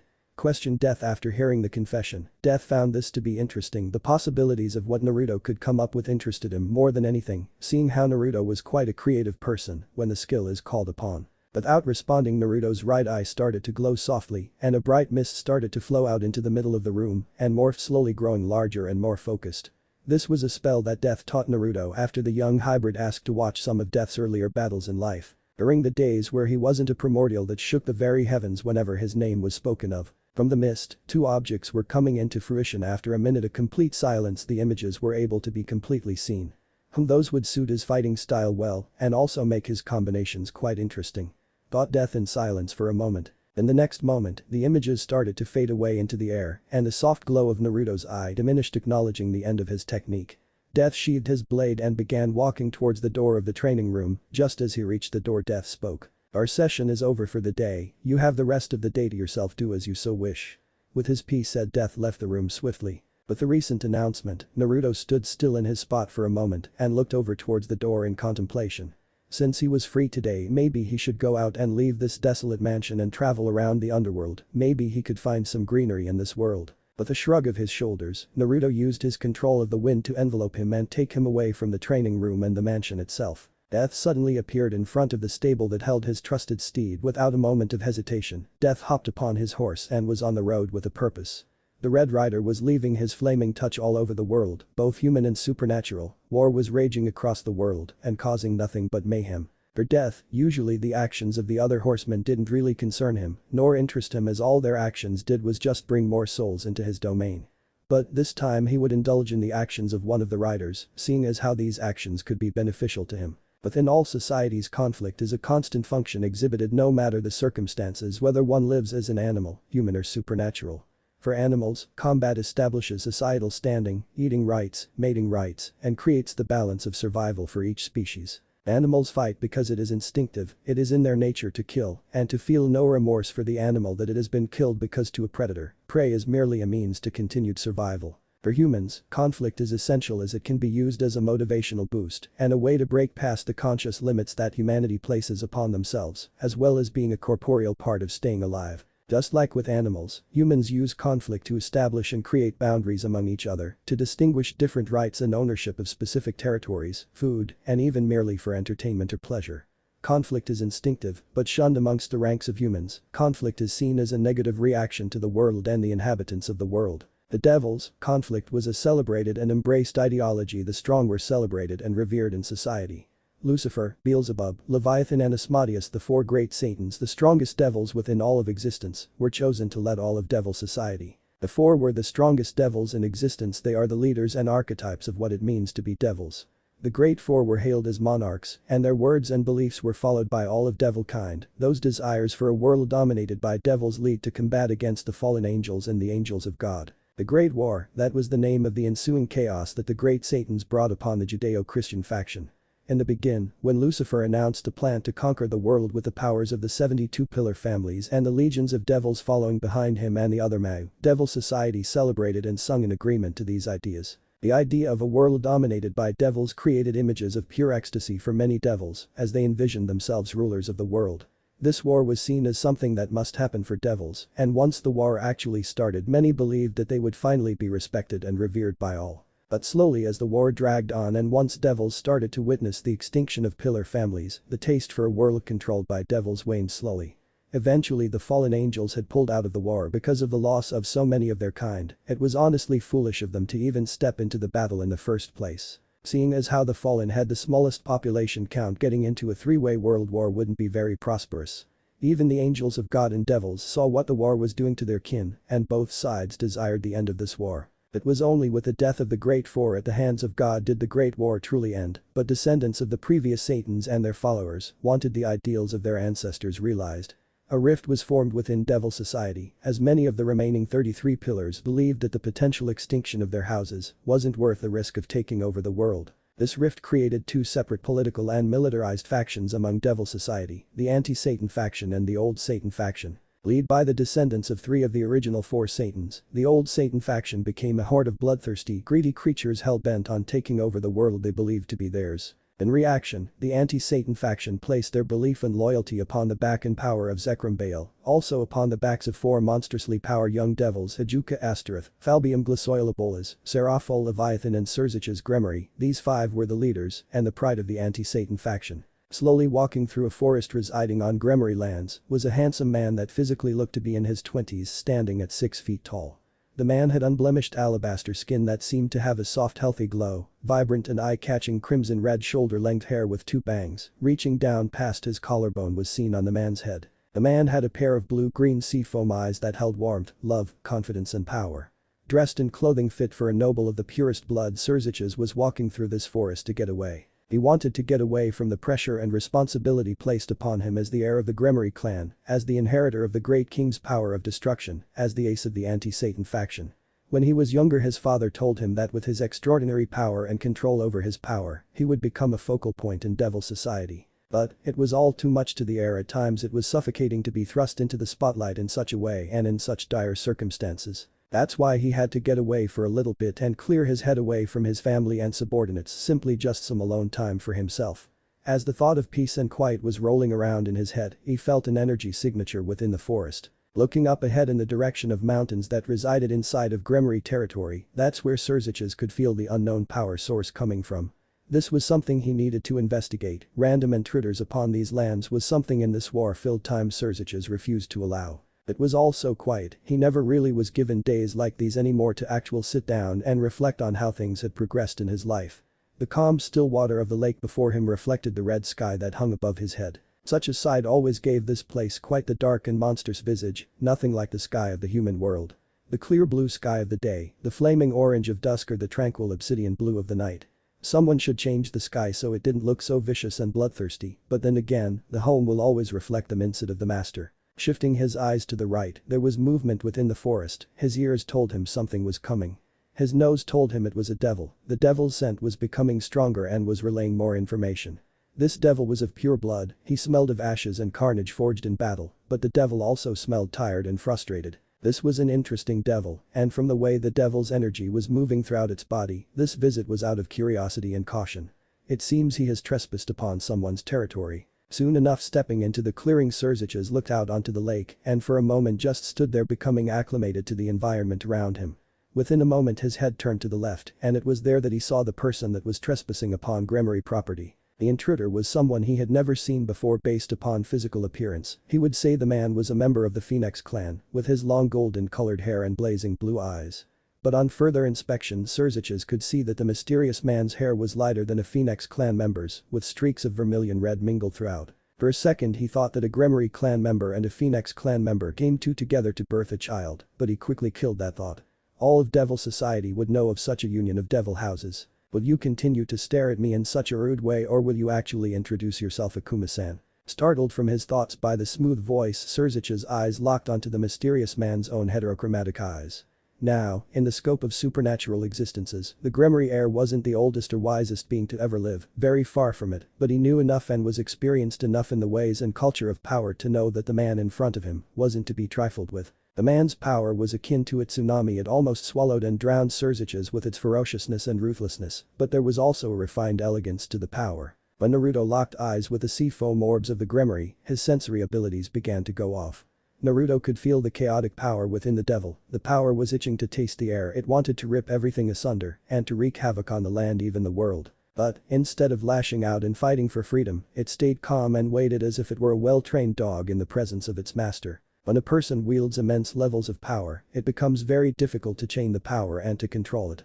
Many are too weak physically to contain the power and are inevitably destroyed by their own power, and others are too weak mentally and become controlled by their own power and begin to be filled with arrogance and ignorance in belief that their power strikes fear in the hearts of all around them. But there is a class of people born with immense power and with the physical and mental tools needed to actually handle the weight of that power and even control it. The two warriors could sense that they were of the same rare class. It was that knowledge that gave Cices a sense of wariness, because he did not know where this mysterious man's allegiances lied with, and for Naruto it made his blood rush, and his battle instinct slowly began to react. Being a dragon gave you to desire to fight immensely powerful foes, and Naruto was no exception. Shaking from his stasis and quickly regaining his trademarked composure, Cices spoke, "Ah, you're right, it is rude to stare. Forgive me, my name is Cices, Gremory, heir to the House of Gremory.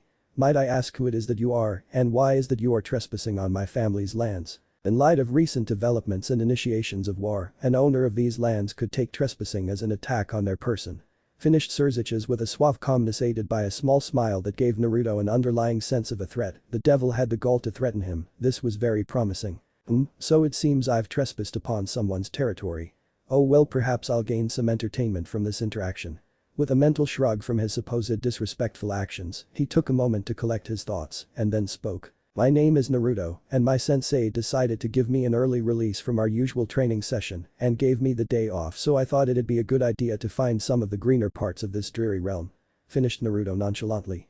Seriously, the underworld was such a desolate looking place, it damned near sucked the life out of everyone who entered in this wretched realm. Just looking up at the bloody sky for too long could drive someone into madness and needless bloodlust. Looking up at the sky for a moment, Cices couldn't help but nod. Indeed, that is something I truly despise about living here.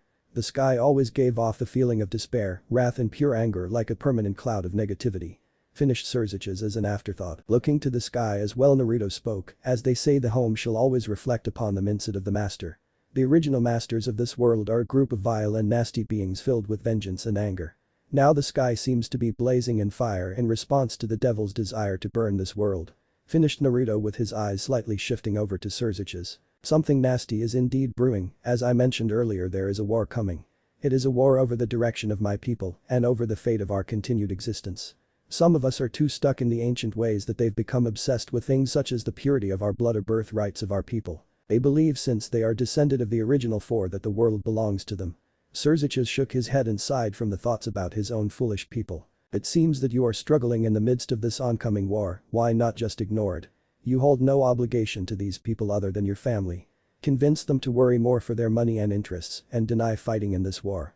Finished Naruto while looking at Cices, assessing how receptive he was to the suggestion. He heard many things about this species from his sensei, it was time to see if they were true. Hearing the suggestion, Cices couldn't help but shake his head and in disagreement to that idea. No, I could never do that, not when people that I have grown with and eaten with are out there standing and fighting for the future of our people. They look to me as one of the beacons of hope for a better future for our people, our families, and as a bridge to creating a new world for devils. A new future where we could possibly coexist with the fallen and possibly with angels, a future where those that are lucky enough can happily conceive and bring new devils into this world. To create a world where the sky inspires us and instills wonder and creativity in our hearts, instead of filling us with pain, anguish and madness.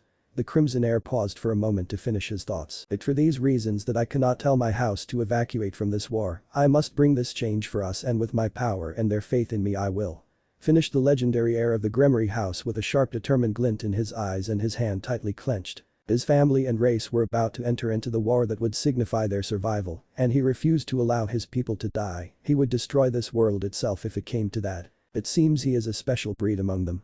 Thought Naruto while rising to his feet and slowly stretching out his body. He had been sitting for a couple of hours before the heir of these lands appeared. The desire to ensure the safety of his family, the instinct to continue to fight for what he believed in, and the resolve to destroy everything in his path to ensure everything that he loved would survive.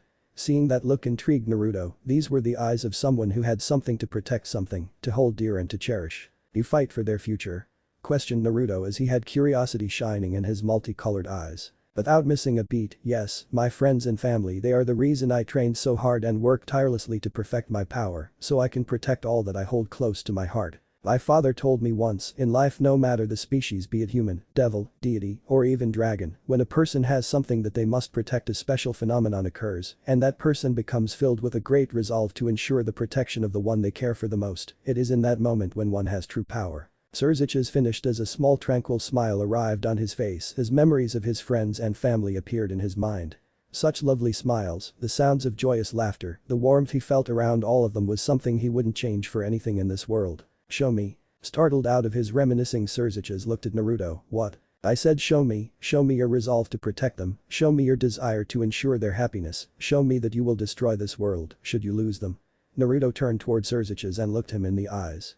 He wanted to experience what his resolve was like, how powerful someone with a purpose could be. Hearing the request and seeing the seriousness in Naruto's eyes, Cices spoke with all the seriousness needed in this situation.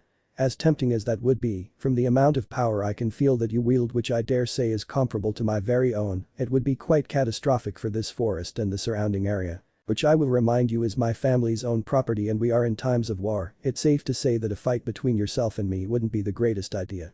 Finished Cices. The battle with Naruto was something the red-haired heir had no problem participating in, because it would be fun to test himself against an opponent he never met nor heard of, but had power that was comparable to his own, but instinct told him that if he indulged Naruto here, then it would send chaos all throughout the underworld and lead to a lot of annoying questions. Hearing the response, Naruto kneeled on the ground and placed his palm flat upon the surface of the water and released a surge of energy that spread all throughout the forest and mountains. Within the depths of the mountains were the ancient culminations of power given physical form, and the leader of these beings was just awakened by the recent usage of power. Whose power is this? I should look into whomever this newcomer is. With that last thought, a lavender-colored eye opened in the darkness in search of the newest intruder. Cices eyed the kneeling blonde confusedly after feeling the strange surge of energy released, and he was hoping to gain an answer to his confusion. What was the just now, if you don't mind me asking, Naruto-san? Hearing the question, that was me placing a seal on the surrounding forest and mountains that will prevent the sounds and exposure of our released energy. Simply put, during our battle none shall hear nor feel our power unless they cross the boundaries that I have placed upon the surrounding area. Finished Naruto while looking at Cices expectantly. Hearing the explanation, the devil couldn't help but laugh. It seems that he has no choice now. I see, well then I will agree to this request, but I have a stipulation that must be agreed upon for me to participate fully in this fight. Spoke Cices with interest and amusement twinkling in his eyes. Naruto couldn't help but sigh at hearing the words out of the Duke's mouth. Of course there's a stipulation. Alright then, what is it that you have in mind? Should I defeat you, you will come and fight with me and the anti-Satan faction in this upcoming war. Spoke Cices with a devilishly sly grin on his face. Hearing the stipulation interested Naruto. To join into a war he had no business taking part in. Maybe he could meet people that are as powerful as Cices, and besides all he's been doing is training. What was wrong with actually putting his training into a fight he could actually win? He saw nothing wrong in the outcome either way. He gets to enjoy a good fight, well also he gets to alleviate some boredom he'd been feeling lately. Also, I could begin to understand what he means. I accept those stipulations, Cices Gremory. With his agreement of the deal, Naruto took a moment to think about anything that he wanted as a counter to the deal, but discovered he had no such counter. He desired nothing from the reheated air except the excitement of a worthy battle. Cices' instinct began to go off as he looked at Naruto, and he could feel the air around the blonde begin to shift. He could feel an oppressive aura begin to permeate through the air, and it was coming from the man that was standing in front of him. It seems this man is more interesting than I originally believed. As a warrior of great power, Cices was sensitive to the slightest of changes within the atmosphere. It was a trait all seasoned and experienced fighters learn to hone. Right now, that instinct was telling him that the fight that he just agreed to was going to be a fight that he likely wouldn't be able to walk away from with his health perfectly intact. But in this stage of his life, the fights that matter the most one rarely gets to walk away from in perfect health. We won't fight here in this forest. If my assumptions about you are correct, a fight of this magnitude would be too destructive to hold in such a beautiful and serene area. Naruto paused for a moment and looked towards the mountains that he originally came to see and spoke with confidence that told of his belief in his victory. We will dance in those mountains, there we can be destructive as possible while preserving nature. Finished Naruto as he stared at the mountains. Before Cices could even utter a word, both he and Naruto disappeared from the beautiful lake, causing not even a ripple in the body of water. Within a moment Naruto and Cices appeared within the mountains that were previously mentioned, and after a moment to become acclimated towards the stage, selected both warriors looked towards each other. There was no need to speak anymore, honestly nothing more needed or could be said. This moment in time was a mere coincidence. This battle that was to occur in mere moments was something neither of the competitors expected to receive today. But neither one could claim to be upset or disappointed with the new development, far from it in fact. For Cices this was an interesting experience all around, meeting this powerful mysterious man out of the blue, someone that possessed reserves of power that neared his very own, wasn't something he could really ignore. Amongst devils only Ajuka came close to rivaling him in terms of power, then again there is the son of Lucifer lurking around somewhere. Cices didn't know much about the apparent son of the Mau, but he heard the stories of his power exceeding anything devils had ever seen before. Many believed he would be the strongest devil to ever exist, but that soon changed with the birth of himself and Ajuka. But now, it seems he will get the chance to actually cut loose a little bit and fight to his heart's content. The air was stirring in anticipation as the two warriors stood across from each other. Slowly they let their powers seep from their bodies into the atmosphere in acknowledgement of one another.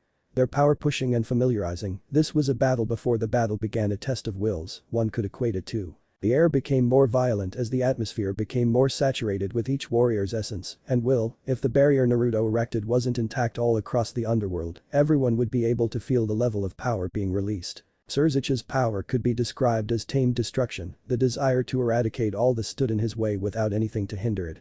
The power to destroy everything in his path, but the control to only destroy what he needed to. This was the story the Gremory's power told. Naruto could feel the energy almost rejoice as its chains were being loosened, and the master of destruction finally allowed his pet to breathe more freely. Naruto's power could be described as nature. It was as if nature itself was standing with him and willing to annihilate anything he wanted. The wind felt as if it was a knight standing at attention waiting to be commanded by its king to eradicate all enemies. Lighting was felt shooting across the ground, and the air was pulsing in electric bliss. Serpents of lighting with a hiss that cracked like thunder were hunting for their next prey. Cices was astounded by the feeling radiating from the man across from him. It was almost overwhelming, but more so exhilarating to be in its presence. Then, the descendant of Bale and Gremory could feel the temperature in the area increase. All around Naruto's body wisps of flames could be seen around his body. It was as if wind and lighting were two seals being removed, and the sealed being was becoming adjusted to the new environment, but when the fire came the third metaphorical seal was released. Naruto was in bliss right now, whenever he could allow his energy to be free and to run rampant in and around his body, it was always comforting to him. Cices saw the energy around Naruto calm down, and so he relaxed himself, now it was time to begin. Within moments both fighters shot towards each other, Cices swung his right fist out to test the water, sliding to his right Naruto, clenched his fist and went into the midsection of the devil, striking a strong blow, and following into a snap kick with his left leg, sending the red-haired devil flying. Seeing his flying opponent Naruto disappeared in a high-speed movement to catch his prey. Appearing on Cices' right side he aimed a kick towards the back of the air, having enough of being attacked Cices applies a magic seal on his back and used it as a shield and also a platform. Jumping quickly Cices turns to Naruto and disappears in a show of speed and sends a kick to Naruto's right shoulder. Feeling the change of wind on his right Naruto ducks the kick and goes to sweep the leg of his opponent but is surprised by the sudden jump of the ace and is forced to leap backwards from the descending axe kick, aiming for the top of his head. Boom. From the ensuing dust cloud formed Cices searched for the energy signature of his enemy quickly, a slight shift of his left foot and he disappeared like a bullet from the crater. Naruto tensed his muscles in preparation as he saw red and white raising towards him, but he wouldn't merely wait for his opponent this time. Rushing in comparable speeds Naruto and Cices clashed in a flurry of strikes, kicks, punches, elbow and knees were all thrown at each other. Cices landed a spin kick to Naruto's midsection that sent the hybrid flying into the side of a mountain and forming a crater. Naruto snapped his head up as he felt the usage of magical energy for the first time throughout this fight and it was about to be released towards him. Looking across he sees a small red orb speeding towards him at fast speeds, not needing to be told otherwise Naruto disappeared from the crater and reappeared a distance away from Cices and watched as the orb completely disintegrated the entire mountain. So that's the Hirobi no Chikara, quite the nasty ability. Seeing the way the match was progressing Naruto took off his cloak and sent it away in his pocket dimension. It would suck if that cloak got destroyed. It was time to begin again. The muscles in Naruto's hands tensed and with a rush his nails became vicious claws and they were ready to pierce and rip the devil of destruction apart. With a shockwave erupting behind him Naruto shot toward Cices, but he had to avoid those orbs that began to float around the master of destruction. For the Grimoire heir he was starting to get annoyed that his opponent continued to easily dodge his orbs. All Cices saw on the makeshift battlefield was a black and gold blur buzzing around like a fly, avoiding being struck by a hand. Then the black and gold blur completely disappeared. His instincts went haywire telling him the next spot his opponent was going to appear and looking up Cices saw him. Siroma Torajetta, Infinite Hollow Flash. From above, Naruto released hundreds of condensed orange beams of energy that struck the ground his opponent stood on with quickness. Quickly Cices leaped backwards and began directing whips of destructive energy towards the incoming attacks. As an afterthought, the redhead tried to analyze and remember the feeling that Naruto's energy gave off. All beings have distinct traits in their energy signatures that denotes the species that they are, and Naruto's signature gave off the feeling of a dragon, but also of another species, and this unknown trait intrigued the Grimoire. But for now, it was time to stop these beams from causing some nasty injuries. With a wave of his hand destructive energy and hollow flashes collided creating a rush of air and debris all around the air. He was a second too late, turning around Cices unexpectedly was struck in the face by Naruto's boot. Before he could fly off Naruto's clawed hand grasped the ankle of the devil and swung him down violently into the ground on his back. Thinking quickly Cices released a surge of destruction in a form similar to an electrical charge. Startled by the feeling of destruction, Naruto released the ankle and shot back to create space while looking down to inspect his now smoking hand. From within the personal-sized crater the ultimate devil stood up and turned to his opponent and quickly reflected on the battle so far. Okay, we're even in speed, but physically he is stronger than I am. His skills in hand-to-hand combat are good, but I hold the advantage in efficiency and he seems to be avoiding my energy blasts at all costs. Wiping the dust from his shoulder Cices walked forward slowly and begun releasing wisps of demonic energy from his body. It was time to use more power in this fight. Naruto quickly appeared before Cices and aimed a kick on the chin of the red-headed devil, parring with the back of his hand, Cices struck with a fist towards the chest of Naruto. Slapping the hand down Naruto went for a stab with his clawed left hand aimed at Cices' neck, aiming to rip out the devil's Adam's apple. Slapping the clawed hand away the redhead struck with a kick connecting at Naruto's left hip, stunning him for a moment. Following up, Cices struck with a 3-hit combo on the chest, chin and cheek of Naruto, causing him to slide back from the force of the blows. Naruto shook the cobwebs from the last blow dealt to him and saw that his opponent was upon him again. Cices leaped into the air aiming for another axe kick, crossing his arms over his head. Naruto blocked the kick but was caught under the weight of the kick, causing a tiny crater to form underneath his feet. Thinking quickly, Naruto pumped some energy to his arms to give him enough resistance and adrenaline to push his opponent into the air quickly. With a swiftness, Naruto grabbed the Crimson Devil's ankle again and sent a large amount of lightning shooting through the Gremory's body. Cices was in a world of pain right now with a surge of electricity coursing throughout his body. Not wanting to continue to be electrocuted, Cices raised his right hand and collected the power of the Devil King. Sensing power, Naruto looked up to see a red orb of energy coalescing in front of him. Destruction was right in his face and it couldn't wait to give him a kiss. Akai no Hashi, Star of Destruction. Once the name was uttered, an explosion let off. Cices felt his leg become free and took the chance to retreat away from the blast, and a blast it was.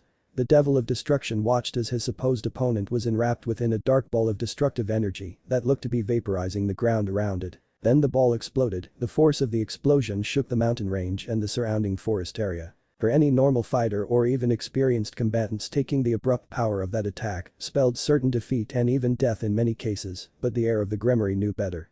He knew his opponent wasn't defeated by that attack, hurt hopefully, but defeated.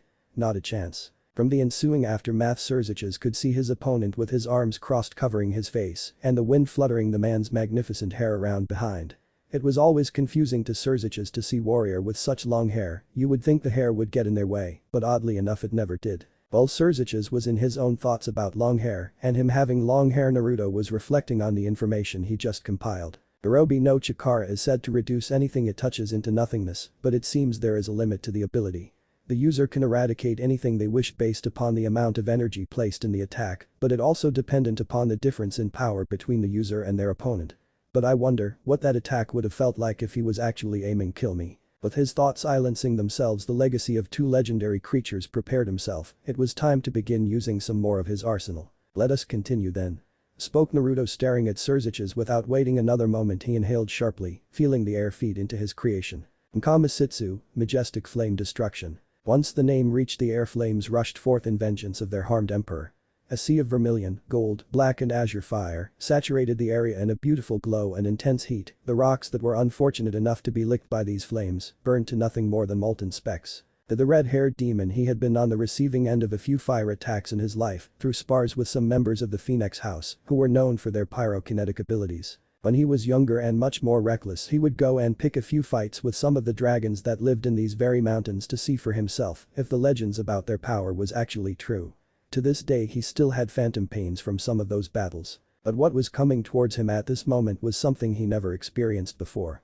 The intensity of the flames was skin-charring. He could feel it. His skin, lips, throat and hair all begin to dry up just from the residual heat exuded from the attack. The light emitting from the sea of fire was gorgeous to the air. It was beautiful enough that he caught himself actually admiring the attack as it was roaring towards him, waiting to consume and devour his existence and reduce him to nothing but a memory. Deciding it would be better for his health to avoid the beautiful fire, Cices called on the wings gifted to him as a devil and took to the sky. Even from above, the flames were so beautiful to witness. They were truly majestic, but something wasn't right. Looking to where the source of the flames was, Cices came to the realization that he just committed a fundamental mistake in combat. As soon as those words passed through his conscious mind, he felt pain in his spine, speeding down to the ground and hearing the rush and bustle of the fire below. Vaguely he could hear a word being spoke, and it was one that spelled bad news for him. Atsugai, pressure damage. Within a moment the red head was bombarded with a large ball of compressed air that forced him into the roaring fire below. Looking on above with his wings majestically unfurled, Naruto narrowed his eyes and, following the command of its master, the pressurized wind ball exploded. Violent winds fed into the surrounding flames, creating a vicious firestorm to form. Cices being caught right in the middle of the storm. Naruto watched the ensuing storm and became lost a bit in his own thoughts. For a mountain range named Dragon Mountain, I have yet to see any dragons at all. You would think the amount of energy we both have been releasing would at least spark a little interest and some dragons would come to witness this fight. Perhaps they needed to release some more energy and increase the level of the fight. Boom. The raging firestorm was obliterated within a few minutes of its creation. Standing in a crater with wisps of fire and destructive energy seen all around the rim of the crater and even inside it, the ace of the anti-Satan faction was standing with scorch marks and rips all on his noble clothing, with smoke wafting off of his damaged body. That was a good combo. Spoke Cices in his natural calm voice, speaking as if he wasn't just engulfed in a firestorm. Naruto didn't say anything for a moment, just staring down at the smoking devil. The power of destruction is quite the formidable and beautiful power to watch in action. Cices smiled, "Thank you, I thought the same thing when I saw your last fire attack, such intensity and heat." "Tell me, Naruto-san, what exactly are you? Why do you ask now?" "Your energy signature gives off specific traits, as do all of species' energy signatures. The traits I sense from you are akin to those of a dragon's, but there is a mix in there. Something extra, something more, and I want to know what that is." Finished Cices while staring up at his floating opponent. Hearing the train of thought and curiosity in the devil's voice, Naruto decided to respond, "Make this fight more interesting, and I'll consider telling you what you wish to know." Cices chuckled at those words, "More interesting. I believe I can make that happen. It has been a while since I've been able to cut loose." After those words left the mouth of Cices, the mountains began to tremble. Naruto noticed the change in the wind, as he could sense what was happening with Cices. Lowering himself down to the ground and retracting his wings, the hybrid looked at the devil and saw his previously blue-green colored eyes were now a vicious red with the power of destruction running through his body freely. Naruto knew now that his opponent was beginning to take this battle seriously. He could feel the energy running rampant in and around the redhead. It was exciting him to see how his opponent could become when he actually became serious, and to think there were possibly other fighters that were on this same level. Within the mountains, more and more dragons began to awaken from the newly felt increase in power. It was pleasing to them to be saturated in such blood-racing power. Crawling out of their own personal caves within the mountain, they all looked and sniffed the air, some even stuck their tongues out to gather a taste of the power they were feeling. Rah! Looking above, all the dragons saw a gigantic western dragon. A majority of the dragon's body is covered in dark purple, draconic scales, with the exception of its lower body, specifically the belly. The inner portions of its long tail and legs are beige in color. With a triangular head with yellow horns, a pair of large keen red eyes with lavender sclera, and serrated yet sharp canine teeth. The dragon also has claws with long sharp yellow nails on his hands and large bat-like wings with rigid tips. Additionally, on the shoulders the dragon wears black armored pauldrons that extend down to his arms and a loincloth decorated with metallic accessories. This was one of the previous Dragon Kings, a legendary dragon known across the world as the Blaze Meteor Dragon Tannen. All the dragons witnessed their leader fly through the mountain range en route to the new power source that was just felt. Seeing their leader fly off to take care of it, all the dragons returned to their caves to sleep some more. No point in sticking their nose in business that had nothing to do with them, that's why they had Tannen to do it. Naruto stared into the red eyes of his opponent and he saw in those eyes the end of his own existence. Destroyed and left beaten in a crater, body disintegrated, spirit and memory left forgotten as a mere casualty. A foolish upstart opponent believing he could challenge the heir of the Gremory household. Those eyes showed him that image, the lust for murder that permeated from the redhead's body, created the vivid and blood-chilling images of his own demise. Cices was truly holding up his end and making this fight definitely more interesting from the feeling he got by just standing in the presence of this power. Looking up, Naruto could see that even the sky was affected by the increase in power. The clouds began to formulate and pulse with an eerie red. Destruction was about to be let loose within the mountain of dragons, and no one was safe from its red kiss. Creation and destruction, two sides of the same coin in the eyes of some. They rely upon each other. As something is destroyed, the gift to create something new is born, and with creation the opportunity to destroy is presented. Destruction is a staple in the foundation of devil society. Many scholars say that destruction is ingrained in the DNA of devils. Ajuka Astaroth was always different from the norm of devil society. Many devils desired to flaunt their power, their capacity to destroy and manipulate. They saw it as their pride and joy. They became arrogant in the concept of destruction and believed it to be the core foundation of who they were and what they believed. Ajuka never followed those ideals. He always saw them as foolish and needless. Not destruction itself, no, destruction was needed in the world. It allowed for progression, it allowed for expansion, it allowed for creation.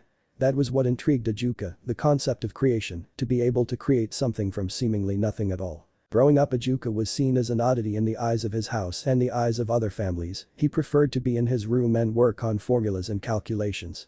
He would spend hours building and inventing anything his mind could imagine. Should he not be able to create what his mind envisioned, then he would try to find the correct formula that gave him the avenue to create it. Creation was his passion, it was his power, it was his hobby, and he cared not for anyone's belief about it. "Lord Astaroth, the chess set you requested is here," spoke one of the lovely maids of the Astaroth clan from outside of the office door of the heir. After the announcement, the door opened and a blush instantly formed on the young maid's face, for standing in front of her was a gorgeous man.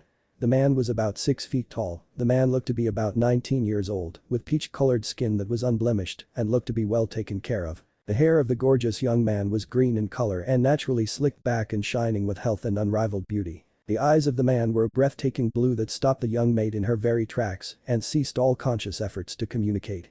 The look in the young man's eyes was one of calculations and intensity afforded to those who have spent decades trying to understand the secrets of the world around them. Those eyes, oh how she longed to be held by this gorgeous powerful man and to become lost in the eyes. Upon the powerful and fit body of the man were robes and garments fit for a lord or a duke. The image of the man left the impression of a great and mysterious prince. Standing in front of the flustered maid was none other than the second ace of the anti-Satan faction, Ajuka Astareth. Looking at the blushing maid, Ajuka always found it amusing to see the reactions the maids of his house always had whenever they came to see him. They always acted as if it was the first time that they ever saw him and were too embarrassed to say anything to him, such adorable maids. "Ah, thank you my dear, I have been waiting a couple of days for this set," responded Ajuka with a small gracious smile as he reached out to take the set from the maid. Startled from her staring, the maid gave a radiant smile and responded, "No need to thank me my lord, I am here to serve you in any way you ask of me." Ajuka grabbed the set from the maid's hands and prepared to turn into his room to continue his work. "My lord, could I ask you a question?" "You already did," answered Ajuka with a bit of mirth as he looked to the maid, who giggled a little at his joke. "Ask what it is you wish my dear." Smiling at his response, the maid gained an inquisitive look in her eyes and spoke, "My lord, what is it that you are planning to do with this game set?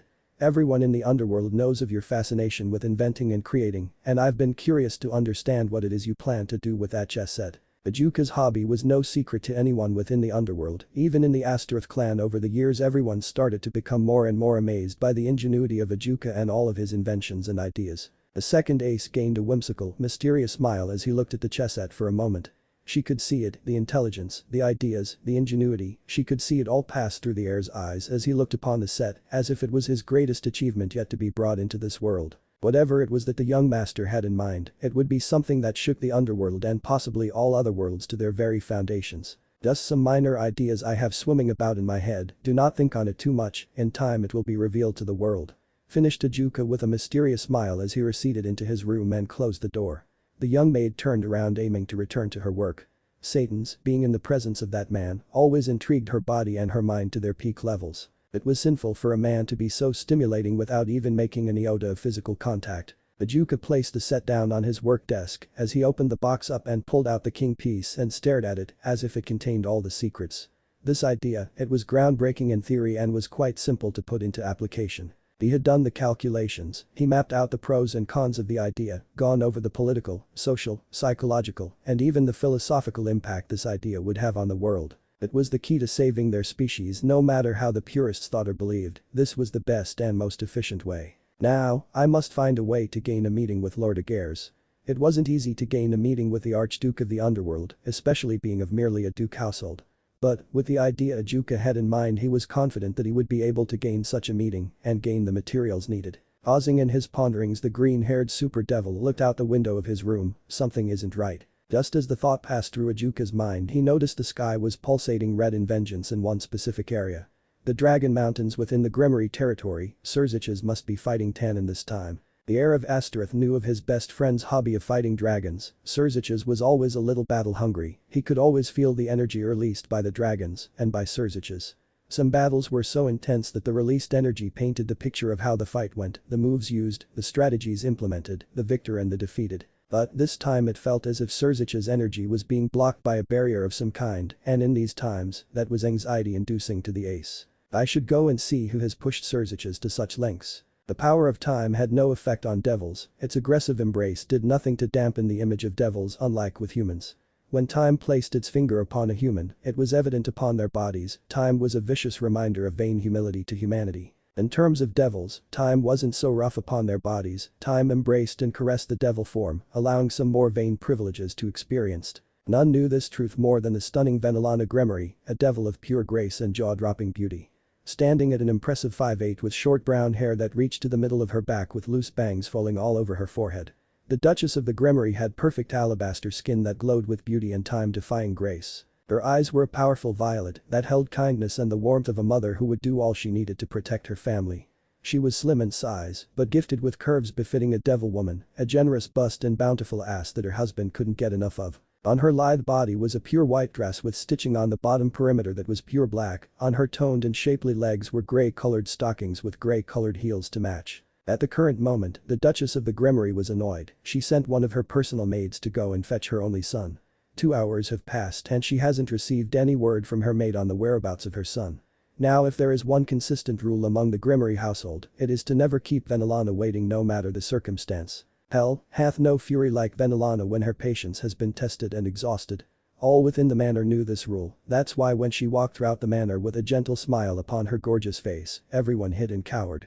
They could sense the danger and viciousness accreting from her form. This wasn't the whimsical Duchess of the Grimoire. The brunette Madam of Extinction was walking the halls of the manor. She figured if her maids could not find the boy for her, then the man that shares the same personality as her prey must have some idea as to where her quarry could be. Arriving to the office of her beloved, she opened the door without even the thought of knocking, nor asking permission to enter.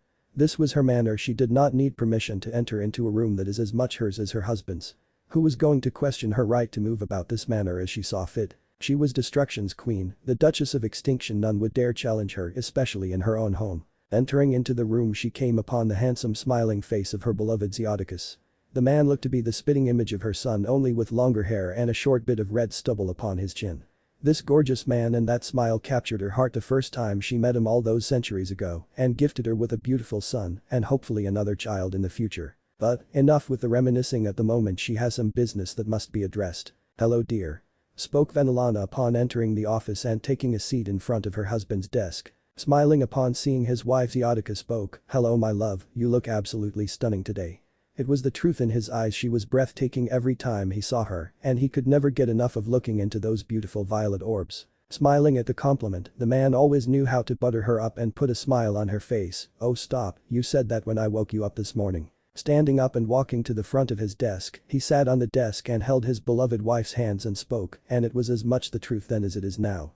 "Getting to wake up to you every day is a gift. I will never get tired of my love." Damned it, the bastard had her blushing now. He always spoke with such passion when it was just the two of them. Those intense seafoam orbs always made her legs weak. The man dripped with passion and intensity, and it always made him irresistible in her eyes. Bashfully she spoke, "Cices." Bringing his wife's hands up to his mouth, he laid chaste kisses that trailed up her arms. Pulling her out of the chair and into his arms to embrace her, he continued the trail up to her neck. He could never get enough of this woman. Just her presence alone sent his heart soaring and ignited the sins of his existence. Venelana Grimoire, he loved that he was able to give this woman his name, this manor, all of his love, and right now he was planning to show her how much this woman drove him crazy. Moaning in pleasure from feeling her husband's lips on her neck and his strong hands roaming all over her body. She could feel his fingers gliding over her womanhood, and her body was responding in bliss to the feeling. Satan's, this man drove her insane. "Cices, my love, I came already?" That's a new record. Pulling back with a mock glare and a blush on her face, she saw the whimsy in her husband's eyes and in his smirk. The idiot thought he was funny. "You wish, but I came here originally to ask you if you knew where your son was." Not really focused on the question, Cices spoke, and if he really thought about his answer, he would realize how foolish it was. "He's in the mountains," said he wanted to get some alone time and some training done. Wait, what? Now the Duchess knew many things about her son, his caring personality which she adored, his sharp wit and smooth tongue that he inherited from his father that amused her every time it came around, and his drive to become stronger to protect his family. That last bit of knowledge was what currently stopped Venelana in her tracks. Now those mountains were areas that she explicitly told Cices when he was younger he was prohibited from going to. And to her eternal irritation, her buffoon of a husband believed it intelligent to ignore her words and take her son up there and to go training with the resident dragons of those mountains. Oh, the verbal tirade she unleashed on the foolish males in her life was an event that was still spoken of within the confines of the manor. But, as her beloved son grew older and undoubtedly more powerful, she became less restrictive of his visits within the mountains. It was not that she believed her son wasn't powerful enough to take care of himself, not at all. She knew the power her son held. She could feel it when he was born. Her son was destined to be the avatar of destruction. She had no doubt he could protect himself. She just hated the condition that he always returned home and bleeding from head to toe and usually unconscious. For a mother, to constantly see your child place themselves in such dangerous situations over and over again, it was painful to watch. "You mean he has gone to face those vicious dragons again?" spoke the brunette Madam of Extinction in an eerie calm tone. Cices eyed. Once he told her where the boy was, he knew he made a mistake and would now suffer the repercussions from his folly. "My love, Cices is one of the strongest devils in the world. The boy has power that could drown the entirety of the underworld and all the inhabitants in an ocean of destruction. He is capable enough to go into the mountains and to fight some of the dragons that are there, none of them hold the power to truly hurt him anymore, the only one that could provide him some substantial injury is Tannen. Even he knows that in a fight with Cices, he wouldn't leave that fight in full health. Finished the Duke with a sigh while holding on to his beloved Duchess. She understood his words, they even made perfect sense to her. I know my love, it's just I hate his penchant habit of getting into such dangerous situations and seeing the results of him needing medical assistance. No mother wants to see their child covered in blood and unconscious just to see him wake up and repeat the action all over again. Benelana, your worry for our child is one of the greatest quality you possess, but you must understand our son is a being of immense power. You as well as I know that power attracts powerful beings in dangerous situations, power loves to be challenged, and it will call out to wherever and whoever it can to gain that challenge. You know this rule as much as I do. Cices finished, his wife was a woman of monstrous power, she knew the effects of power and the psychological implications of holding great power. Power when tamed was obedient to its master, but it will still call out to its master for a reprieve, a release, to be set free, and to challenge everyone around. Those that hold great power also become restless when they can't let their power free, so what was so wrong with allowing his son to go out and to test his power against the greatest physical representations of power this world ever knew? Cices, why is there a barrier surrounding the forest and mountains? What? Hearing the jarring question, the Duke searched out for the usually blaring energy of his only child and he felt it, but it was subdued as if it was behind a barrier. That shouldn't be the case at all. Usually when he goes to the mountains to train everyone in the compound and possibly beyond can feel his power. Who was the fool to lock themselves in a barrier with the devil that made destruction bow to his whims? Standing up and looking his wife in the eyes, Cices spoke, do you desire me to come with you? He knew that his wife could handle most enemies in this world, her power and battle prowess were two more reasons that he had fallen for the woman. He knew that she was going to see what was going on with her son and the situation that he had found himself in, at this point he was merely asking if she wanted backup. The Duke looked into his Duchess's eyes and in the gorgeous violet eyes he saw a glint of red appear, the light of destruction. No, I will be fine going alone. With nothing more spoken, a Gremory magic circle appeared beneath Benelana's feet and she disappeared, leaving Cices in his office by himself. Damn, that woman is sexy when she gets serious. Tannen could taste it in the air, the atmosphere was filled with lust and it was a feeling he was familiar with. Cices was a monstrous opponent to go against, especially when he got serious and started to move with the intent to take a life. It had been years since he and Destruction's favorite devil last did battle, but the devil was formidable even then, but the feeling he was getting now. This was something he never thought the young Redeed would have become, it was amazing. But, he is facing against an interesting being. I wonder how this newcomer will respond to the power he has brought upon himself. Naruto was surprised by the stark difference in the air surrounding his opponent. Before, the aura around his opponent was light, but it did hold some force. It was the aura of a light-hearted man, a man who didn't take many things to heart and knew how to laugh off many things. But, the man that stood before his eyes now was a different man. The air around him was suffocating as if it were a python, and Naruto was the newest prey caught in the serpent's constriction.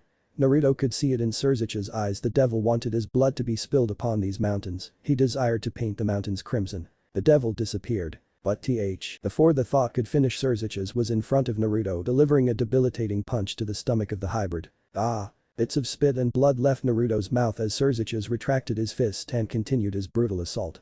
A left-right combo to the chin followed by an uppercut that snapped Naruto's jaw shut. Destruction's favorite devil spun and delivered a vicious kick to the right side of Naruto's neck that sent the blonde flying. Disappearing for a moment, the Redeed appeared above his prey and delivered a double axe handle slam that forced Naruto to be embedded into the ground. Falling towards his prey, Cices propelled his feet down with the intent of crushing the ribs of the man that challenged him, the opponent that wanted to dance with him. Seeing the impending dropkick, Naruto evaded out of the crater and landed a few feet away from the crater.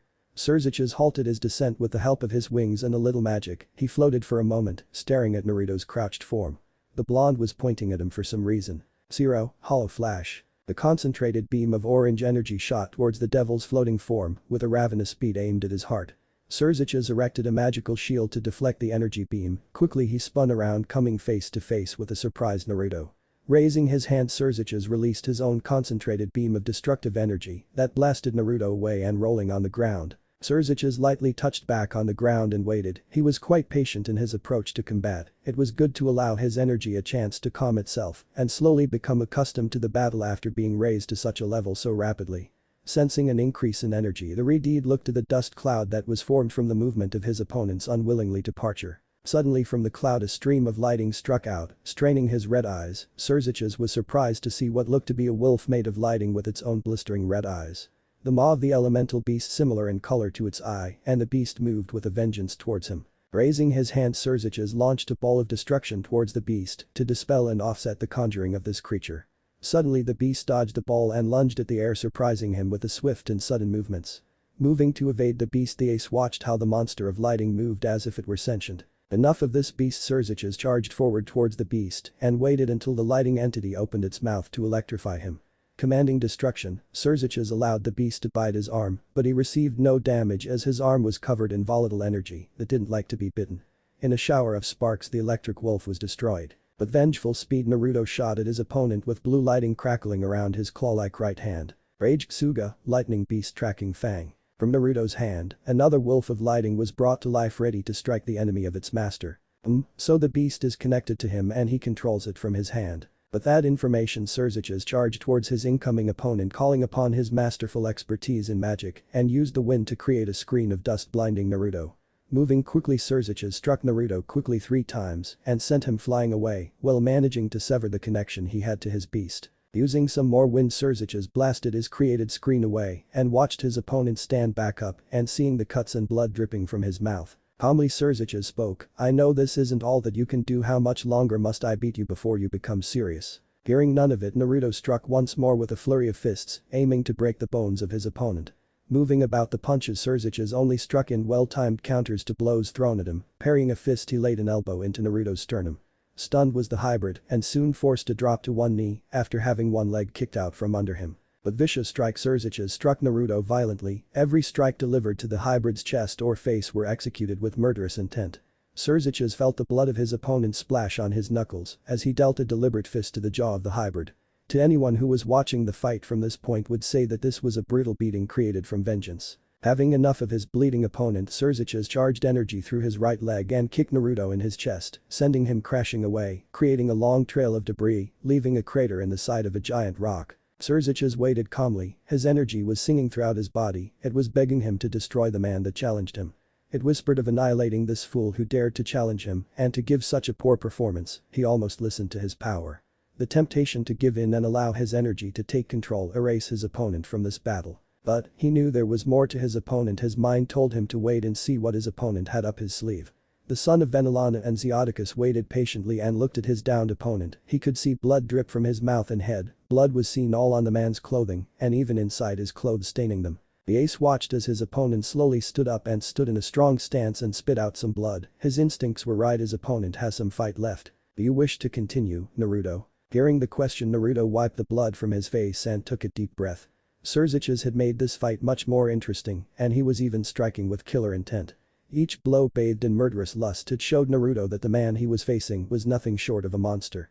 But Naruto can hold his own against monsters. Appearing within the forest, Venelana Gremory looked towards the mountains with a look of anger and determination. Whoever it is that erected this barrier, they didn't care about anyone entering, which was very confusing to the Duchess. Why erect a barrier and make it simple for anyone and everyone able to enter? Lady Venelana. Turning quickly, the brunette beauty came upon the form of her son's best friend, a young man that she raised as if he were her second son. Ajuka Asterith. Surprised by his appearance, Venelana looked at him in confusion and spoke. "Ajuka, what are you doing here?" Ajuka looked at the barrier in front of him and responded, "I was in my study tinkering with some ideas I've had in my head and I noticed the sky pulsing with power over the mountains in your region. As you and I know, your son has a penchant for challenging dragons, so I assumed he was fighting Tannen this time around, but the usual release of energy that usually accompanies those battles was being blocked by this barrier. Needless to say, I came to investigate." Finished Ajuka, looking back at Venelana. Hearing the explanation, Venelana nodded her head and her eyes lit up in crimson determination and she spoke, "Shall we see who has decided to attack my son and my lands?" Ajuka had heard stories from various members of his house, members of other houses, and from both Zeodicus and Cices about the anger of Venelana Gremory. The usual whimsical, enchanting Duchess of Gremory was capable of becoming something terrifying when she became angered. Hearing the stories of such moments paled in comparison to standing beside such anger, and now Ajuka could find it possible how someone like Cices could become as powerful as he is, while also being as humble as he is. "Yes, let us go," spoke Ajuka with power in his voice. As both Venelana and Ajuka crossed the barrier, they were overcome with a familiar energy signature that they both knew very well. Destruction was permeating through the air with immense fury, they both could see it in the sky, hell was unleashed by Cices, and this barrier was the only thing preventing the underworld from feeling it. Ejuka felt the energy in the atmosphere. It told him the story of the battle and how it was progressing. Cices was overpowering his opponent and dismantling him.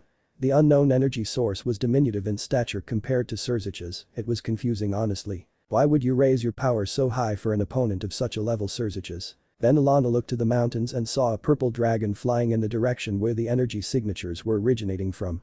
Tannen must have sensed the disturbance as well. Spoke the Duchess to herself. After a moment of watching Tannen, Ejuka spoke, Lady Venelana, we should hurry to wherever Cices is. Something doesn't feel right. Just as the words exited the air's mouth, humongous waves of power began to flow all across the mountain range and forest. The one emotion felt throughout the atmosphere was terrifying. Fury was felt in waves, monstrous anger permeated inside the barrier. Ejuka and Venelana looked at each other and came to a very serious and startling conclusion. This new level of power wasn't coming from Cices at all. Cices felt the energy in his opponent, it was raging in anger at the display that its master had put on so far. The power of the dragon was furious at being bested so far by the power of destruction, and the air knew a furious dragon was an even more dangerous one. From now on he knew that this fight was going to get a lot more painful for him and his opponent. Naruto's sclera began to fade into jet black, while his eyes began to shine like the gems that they were.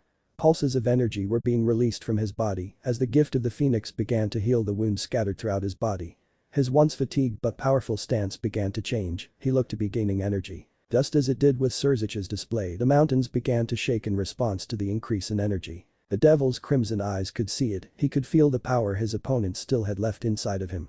He felt the energy all throughout the atmosphere, he could see it mending the wounds of its master, the energy was wrapping around Naruto almost in a suit of armor. Cices watched as Naruto's breathing evened out and he became more and more comfortable with the new level of power he was emitting. Cices wanted to stop the increase, he wanted to stop his opponent from regaining his stamina and health, but his warrior side that was slowly starting to take over stopped him. When was the next time he would be able to relish in this feeling? The feeling of his power being unleashed and standing across from a foe that could match him. Cices didn't know the answer, but he did know right now he was going to live in the moment as long as he can and enjoy this fight. Both warriors looked each other in the eyes, sinister scarlet and blazing vermilion, azure, gold and black. Both fighters waited for the other. Time slowed for each fighter, and their minds slowly began to see their opponent as true enemies. The energy each fighter was releasing called for them to fight one another as true opponents, so now each fighter wouldn't be able to hold back. But the violent shockwave, both fighters appeared before one another and clashed in a flurry of fists, aiming to break the body of their opponents. All throughout the mountains and the forest, shockwaves and tremors could be heard as their blows struck against each other. Blows that could destroy the very land they stood on were being flung at each other in an attempt to rip the other asunder. This was the battle they wanted. Rather viciously, Naruto struck Cices in the jaw with an elbow that sent the Redeed stumbling back, but quickly the Redeed regained his bearings and responded with a two-hit combo on his adversary. Aiming to deliver another strike to Naruto, Cices went for a kick aimed at his opponent's temple, trying to shatter the skull of his foe. Ducking under the kick, Naruto sends forth a jab with his clawed hand and sliced the thigh of his opponent. Quickly standing straight again, Naruto kicked Cices in his side, sending the devil away from him, but that suited his needs. Cices called upon his destructive energy to surround him, small baseball-sized orbs of destruction formed a protective perimeter around him. Bruin the Extinct, the culmination of Cices' training and perfecting his bloodline. These orbs are capable of eradicating anything and everything their master desired, able to bypass any defense the enemy can erect. Throughout the fight he allowed his opponent to see this power in toned-down dosages, but now, he couldn't do that. No, now he would show his opponent the full extent of destruction. Sending the orbs at his opponent in blinding speeds, Cices wanted to see destruction, he wanted his opponent to be annihilated and never to rise again. Naruto saw the orbs coming and could feel the concentrated power held inside those orbs, blocking them became much more dangerous of an option. Moving swiftly, Naruto swiped his left hand in the path of the orbs, sending a massive wave of wind at the incoming projectiles. As expected, the orbs devoured the wind within moments, creating more and more wind walls. Dust started to accumulate all around the area, blocking the crimson orbs from their master's view. He destroyed them. Cices felt the connection with his orbs dissipate, meaning that the orbs were destroyed in the dust storm. That was annoying, but it made sense. The power of destruction was an incredible ability many believed to be unbeatable, but that was far from the truth. The way an opponent can counteract against the Devil King's power is based upon the power and skill of the user. If a user of the power isn't as skilled or powerful, their ability to destroy will be reflected. Cices was quite possibly the greatest wielder of destruction in history, but going against someone with power that rivals his own presented his opponent the opportunity to withstand and counter the king's power. Cices saw Naruto burst from the dust and felt his opponent's will to kill him in full effect, and it made his hair stand on the back of his neck. In the hands of the blonde was a blazing broadsword that looked to be made of flames that could eradicate the very soul of its victims. His opponent learned how to counter his greatest and most trusted weapon, and that was very exciting for the Crimson Devil, seeing as how only one other person has figured out how to counter his power. Cices raised his right hand towards his opponent and started collecting energy towards the center of his palm. El no Shimetsu, Annihilation of the King. A beam of vibrant red destruction blasted towards the approaching hybrid, aiming to eradicate his existence from this battlefield. Halting in the middle of his dash and raising his left hand, Naruto formed a ball of black and orange concentrated energy. Zero Oscuras, Black Hollow Flash. With a calm voice Naruto announced his attack, Zero Oscuras, a much more powerful form of Naruto's regular Zero that he usually saves for when he is truly serious in battle. This battle was the perfect occasion to bring out the attack. Both concentrated beams clashed with one another and struggled for a moment trying to overcome one another. Cices was annoyed and a bit surprised by the fact that his attack hasn't eaten through Naruto's Hollow Flash yet and was even being pushed back. Both opponents began to increase the power in their attacks, trying to overpower one another. Honestly, it was a futile endeavor. Soon enough both attacks eventually exploded, creating an enormous windstorm and debris cloud that was powerful enough to force Cices to cover his eyes. Quickly the wind toned down and Cices uncovered his eyes and looked to where his opponent was and saw something that he really didn't want to see. Surrounding Naruto was what looked to be a serpent of wind, coiled around him as if it were protecting him. The elemental beast looked reminiscent of a king cobra in appearance, but was definitely much larger and more vicious. Cices saw the serpent rise and continue to rise, it was as if it was constantly getting bigger. No, it is getting bigger. He could see the wind from the explosion feed into the monster as it continued to grow and glare down at him, as if he has just invaded the domain of the serpent. After another couple seconds the beast stopped growing and gave a ghastly hiss that sounded more like a roar than anything else. Without even uttering another sound the serpent launched itself at Cices with the intent on destroying its prey. Thinking quickly the air sent orbs of destruction towards the beast in an effort to destroy the technique implemented against him. The serpent ducked and maneuvered around each orb and avoided them with ease, the only thing on the wind serpent's programmed mind was to kill Cices. Jumping away from a lunge, Cices watched as the beast impressively struck again without any wasted movement from its initial miss. Landing on top of one of the destroyed mountains, Cices watched calmly as the beast raced towards him. The Redeed made a come here motion with his index finger as the beast was a couple feet away from him. Just as the serpent made to bite with its wind fangs, it suddenly exploded due to being struck by the orbs of destruction that detonated upon initial contact with the beast.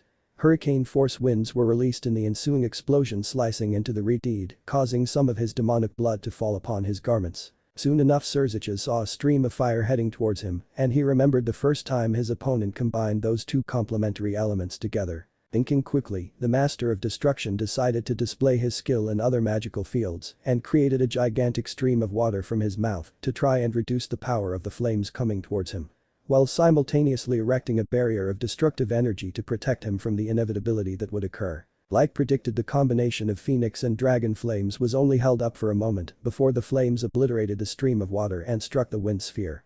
Soon another raging firestorm was upon the mountain range, this one much more intense than the previous one. It was the wrath of a dragon brought upon the world in full force, and the intensity, the flames looked to swallow its master's opponent. Naruto floated up and watched the storm patiently, he was waiting, a few guests were on their way here, and Naruto didn't want his battle to be interrupted just yet, but he knew it was smarter to be patient. Soon enough the firestorm calmed down and the mountain that the red cocoon was standing on crumbled into charred and molten rock.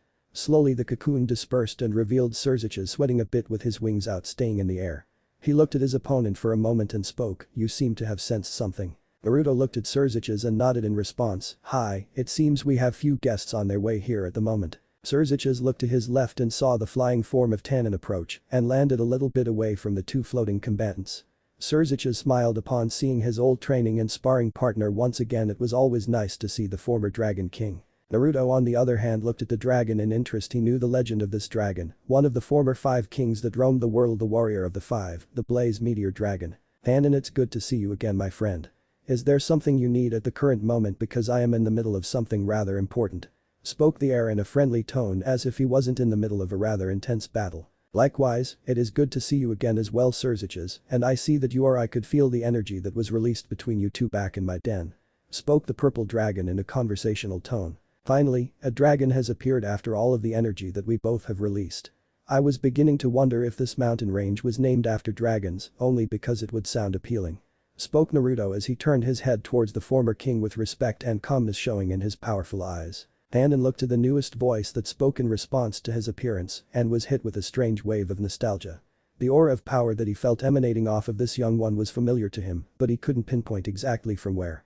One thing he could pinpoint in the power of this stranger, the distinct feeling of a dragon. Indeed, you both have released a decent amount of power, so I figured it was only right that I came to investigate. I knew Cices was here. I know the feeling of his power. Anywhere you on the other hand are the mystery. Who are you, young dragon? Finished Tannen in a calm tone as he saw the proper respect afforded to him in the eyes of this young dragon before him. My name is Naruto. Naruto, doesn't that mean fish cake? Annoyance flashed in the blonde's eyes as he heard snickering from Cices across from him. Yes, but my parents named me Naruto in the meaning of maelstrom, not fish cake. I see, so why is it that you were waiting for dragons to appear around here? Not many creatures seek out dragons unless they are battle hungry or they're idiots. Finished Tannen as he directed the last part of his statement to the redeed that was oblivious to the insult thrown at him. Forgive me, but such questions can be answered at a later time. Tannen don't know. At the moment I am in the middle of a rather fun fight that I would like to conclude without our remaining guests interrupting. So, I will ask you, seeing as how you haven't made a move to stop us yet, will you make sure that our other two guests don't interfere until the end of our battle? Finished Naruto while turning his vision and focus back to his original opponent. Tannen looked to Cices and could see it in the vibrant red eyes and vicious smile. The heir didn't want their battle to be interrupted anymore. So, with acceptance, Tannen made himself comfortable and decided to merely watch. That was honestly the only reason he came here anyway. He just wanted to watch a good fight. Cices looked back at his opponent and his focus returned to what it was before. Both he and Naruto could feel it now. This would be the final stretch in this fight. Without another moment both fighters disappeared and shockwaves and concussive punches were heard all throughout the battlefield. If one were a combatant in this fight, they would hear the sound of punches that could shatter bones upon impact. Both fighters were raining blows upon one another in a display of pure power. Each blow was stronger and sharper than the last one thrown. They were becoming stronger every time that they struck. They were becoming acclimated to the skill that their opponent was showing. Both fighters were growing the more their fists collided.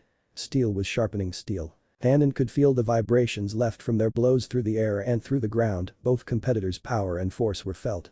Standing so close to the combat, the force of each blow reverberated off his scales, giving him a sense of power each opponent held. It was interesting. Tannen knew the power that Cices had achieved. He was there to witness the progression of the devil and his rise to power.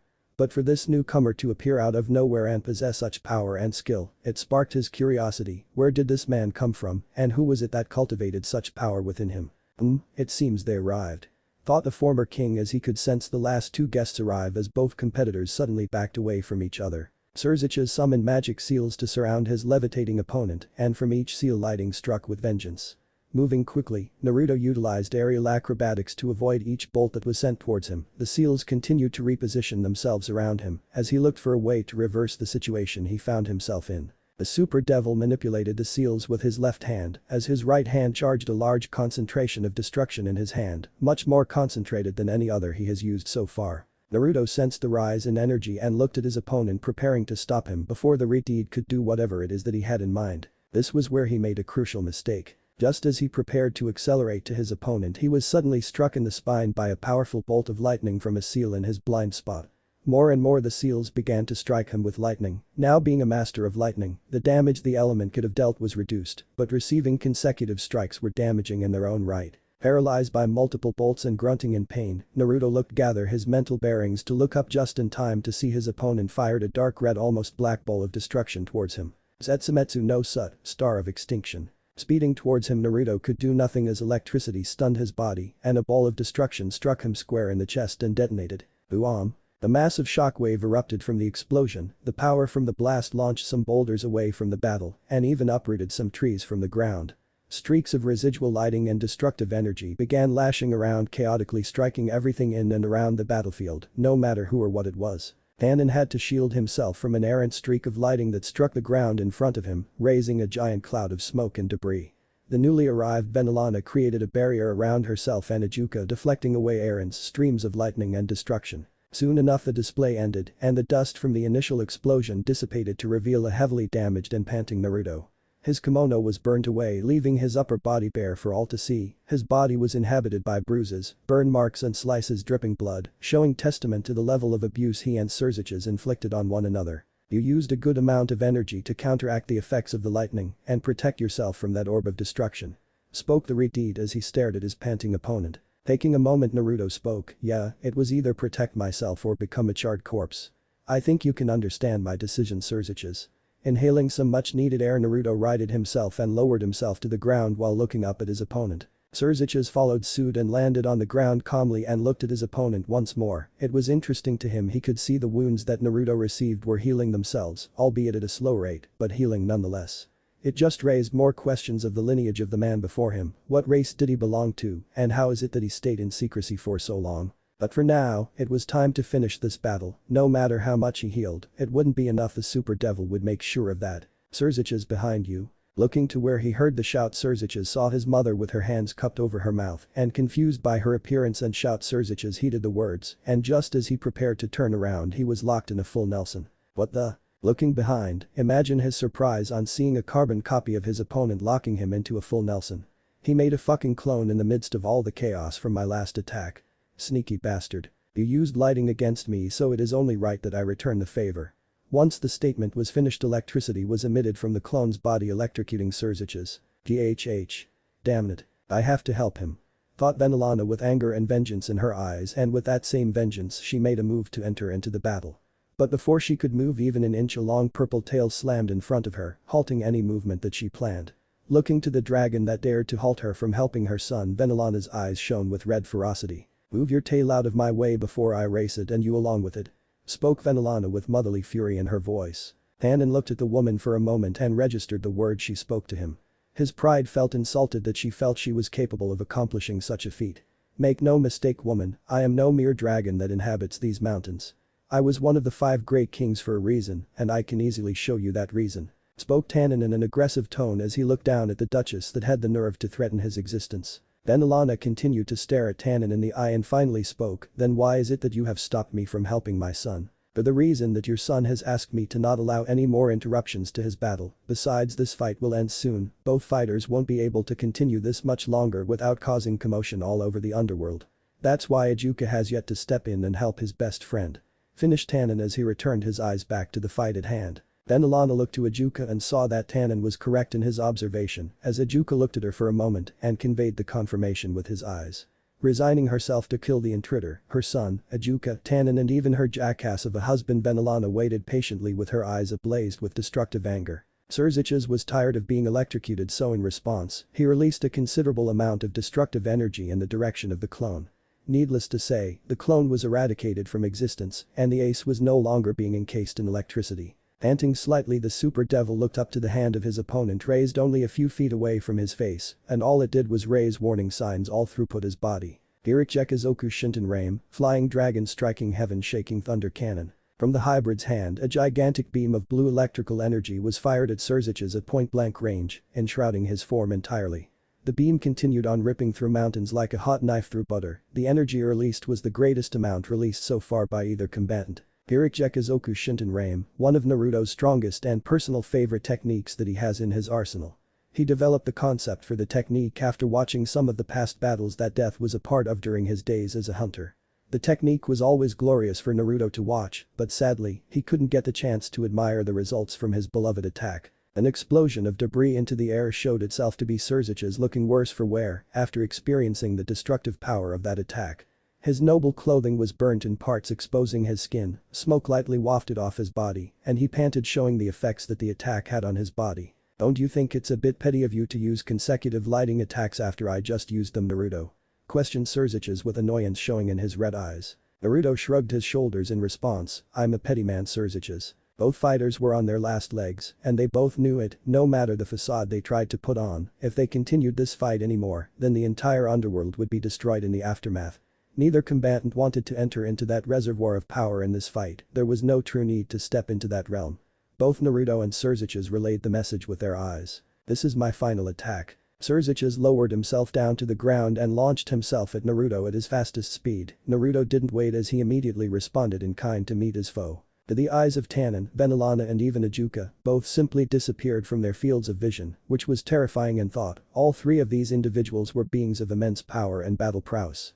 For these two fighters to be able to move at speeds that they can't track gave testament to the pedestal of skill and power both Naruto and Cices stood on. "Where are they?" asked Benelana in confusion. "I don't know," spoke Ajuka in concentration as he strained his eyes and senses to detect where the two went. Tannen didn't say anything in response, he simply looked up. Suddenly the entire area became blinded in white light. The barrier surrounding the forest and mountains shattered and all of the energy being held in the mountains was released upon the underworld, shaking the realm and all its inhabitants to their very core. Why did he come here again? What did he want to gain out of meeting with him again? Honestly, every time they came into the physical vicinity of one another it always got like this. The man honestly believed he could ascend the ranks of the four and take his mount, not even the pale stead would acknowledge him as worthy. The arrogance that secreted from this child never ceased to irritate the pale rider. Children never understand hierarchy unless they are directly and correctly educated. "You weren't too focused," shouted a voice behind Death as he casually spun around and blocked the blade that was aiming for the back of his neck.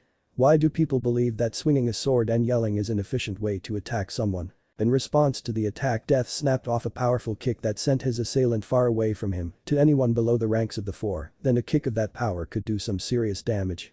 But, among the horsemen a kick of that power would be more akin to a love tap. Death watched as his assailant get up from the kick. Standing in front of Death was a man shorter than him at about 6'2 feet. Slim in body type, but under the slim form the man held power that was evident to the ancient being. The man had creamy white skin that held a healthy shine. On top of the man's head was short wavy red ginger-colored hair that reached to the base of his neck. The eyes of the man were a shining silver with a ring of crimson seen around the pupil and shooting all throughout the iris. The Redeed wore a red noble-style high-collar golden-lined shirt with a white overcoat that has a golden line at the wrist that is lapsed with a golden belt, white pants and white shoes. In the hands of the nobleman was a thin traditional silver longsword. The hilt of the blade was made of gold and shaped as a cross. The handle of the blade was black in color, and on the pommel of the blade was a vibrant red gem that looked to have fire raging inside of it. This was none other than the commander of the Red Steed, War. The man that Death had come to visit, and at the very moment Death was beginning to regret that decision. "How long has it been since we last saw each other, Death?"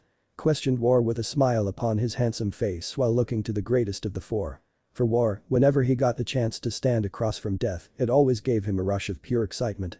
Being among the four horsemen, War developed a love and an admiration for power and powerful entities. Power was absolute, it did not debate, nor did it plead. When power appeared in the room, everyone took notice of its presence and obeyed its commands. "Why have you been influencing the underworld again, War?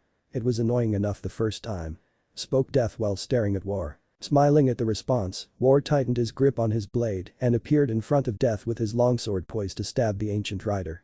Death's eyes followed the movement the entire way. The boy might as well have been walking with that level of speed he exhibited. Seeing the attack, Death used his blade to parry the stab attempt to the right and moved quickly inside of the guard of the Red Horseman. An elbow to the horseman's sternum followed by a powerful punch to the jaw of the Redeed created the space Death desired. "You're still as strong as ever, my friend," spoke War, still with a smile on his face. "We aren't friends, War," spoke Death in an iced tone as he looked at the annoyance that was the Red Commander of the Apocalypse. Death saw War's smile stretch even wider after that response. "Oh come now, we've known each other for the good part of 3 millenniums or so, now you should be much nicer to your friends," finished War with a pleasant tone. Death said nothing to the response and merely looked at War with piercing eyes. "That's the same look you gave me the last time we met over 500 years ago when I tried to ambush you," spoke War with a calm smile on his face while speaking of attacking his conversational partner. Death's eyes became more frigid upon the reminder of that annoying day. "War, you brought an entire nation of servants, both living and dead, and attacked me on the premise that you were bored." That was a day that still annoyed Death whenever he thought about it or when his symbiotic partner felt the need to mention it. War felt a slight shiver go down his spine under the stoic tone and gaze of Death. War knew that the enigmatic rider was still annoyed with him for that stunt. "Don't lie, you know it was fun having a nation brought to you just so they can be slaughtered by your blade, Death. We are warriors of great power. In our souls we cannot deny that we are killers and that we become bored when we don't have the opportunity to kill after a period of time." War paused for a moment to collect his thoughts as he saw the irritation grow in Death's eyes. War continued after his thoughts collected. "I understand you didn't enjoy the cannon fodder that I brought to the party that day, but they were the best that I could bring on such short notice. It's not like we are in the age of gods and heroes when men were true warriors, the days where a mortal could fight on equal level with one of the divine. Finished War in a reminiscent tone with sadness mixed in as he thought of that forgotten age of man. The warriors, both men and women, who lived during that age, were truly worthy of the lives they were given. Mortals who strove for power and prestige in the name of pride and prosperity, the days when gods were proud to name humans the successors of the planet. The days when man was worthy of standing in front of deities as equals rather than on their knees like subservient dogs. Or despised the mortals of this age, they were definitely destructive creatures with a lust for war and carnage. The idea and ingenuity the humans of this age implemented in their quest for eradicating one another always amazed and intrigued War to no end. The problem was that humans as individuals were too fragile now, they didn't produce great warriors that were as strong as full-fledged armies. They didn't give him the excitement that he craved, the excitement of combat between warriors that could shake the world. Do you remember those days, Death? The days when mortals were worth something and held great promise in them. The days when man was worthy of leading the world into a brighter future, the days where deities were proud to treat mortals as their equals. Humans nowadays, they are just walking husks so easily influenced by a few mere words, children that hold no mental fortitude. Bor shook his head in disgust at the thought of the mortals of this day and age. If there is one thing War respected above all else were those that have the will to stand against what they believe is wrong.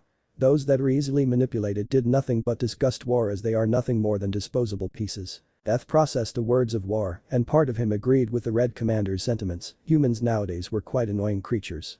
They were still as destructive as their predecessors, possibly even more so with the way modern humans are learning and inventing. But the humans of old were creations that were gifted the opportunity to walk the halls of gods and learn from divinity about what it means to hold power. Humans during the age of gods and heroes were creatures that embodied the phrase "the sky is the limit," and they understood where they were in the food chain. You speak of yourself as one who was in the realm of divinity and power during the age of gods and heroes.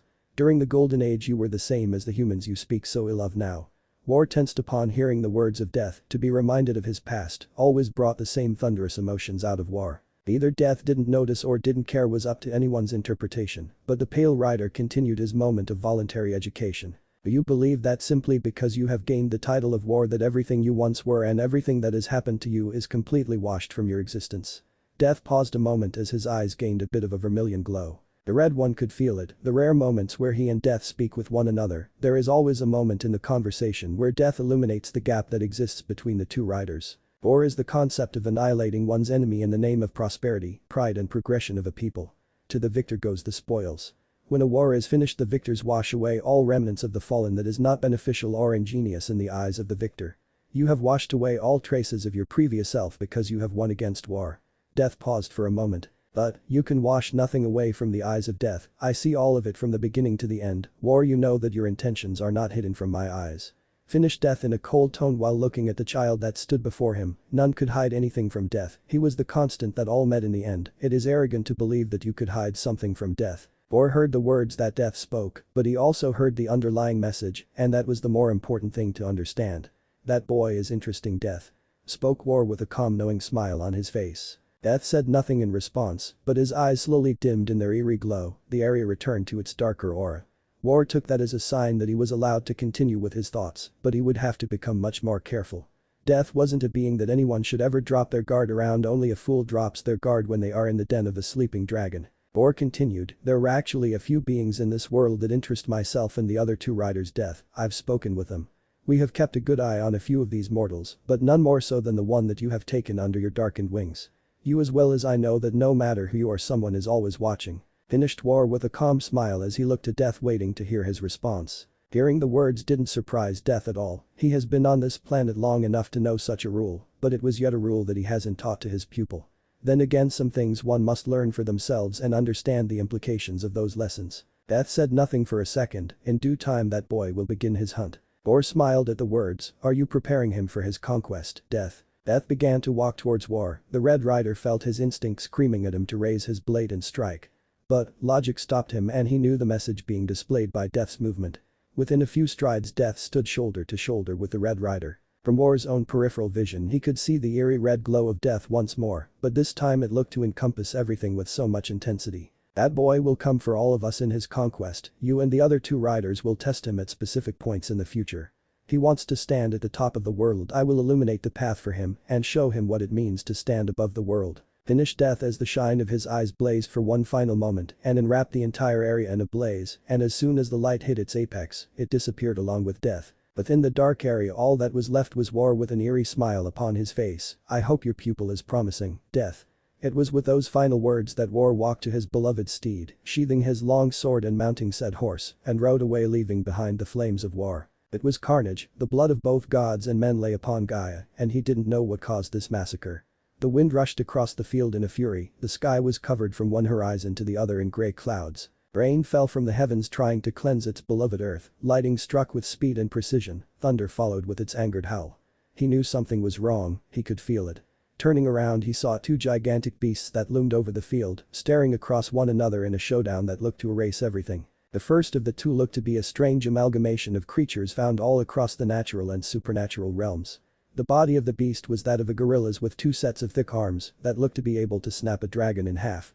The backside of the beast had an array of tails from all types of creatures, and the same for the wings that flared upon the back of the monstrosity. The fur of the beast was pitch black in color, and upon looking more intently he could see scales underneath the fur. What was strange was that the heads of the beast were blocked from his vision, all he saw were blurs of an outline that can be prescribed to the creature's faces. The aura that rolled from the monster was blank, no emotion, nor a myriad of thoughts. The beast's only palatable desire was to bring about the end.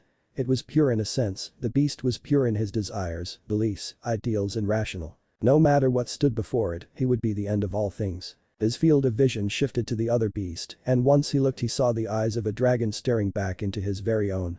Nothing else of the beast could be seen, only its eyes called for his full attention, and his attention the legend was given.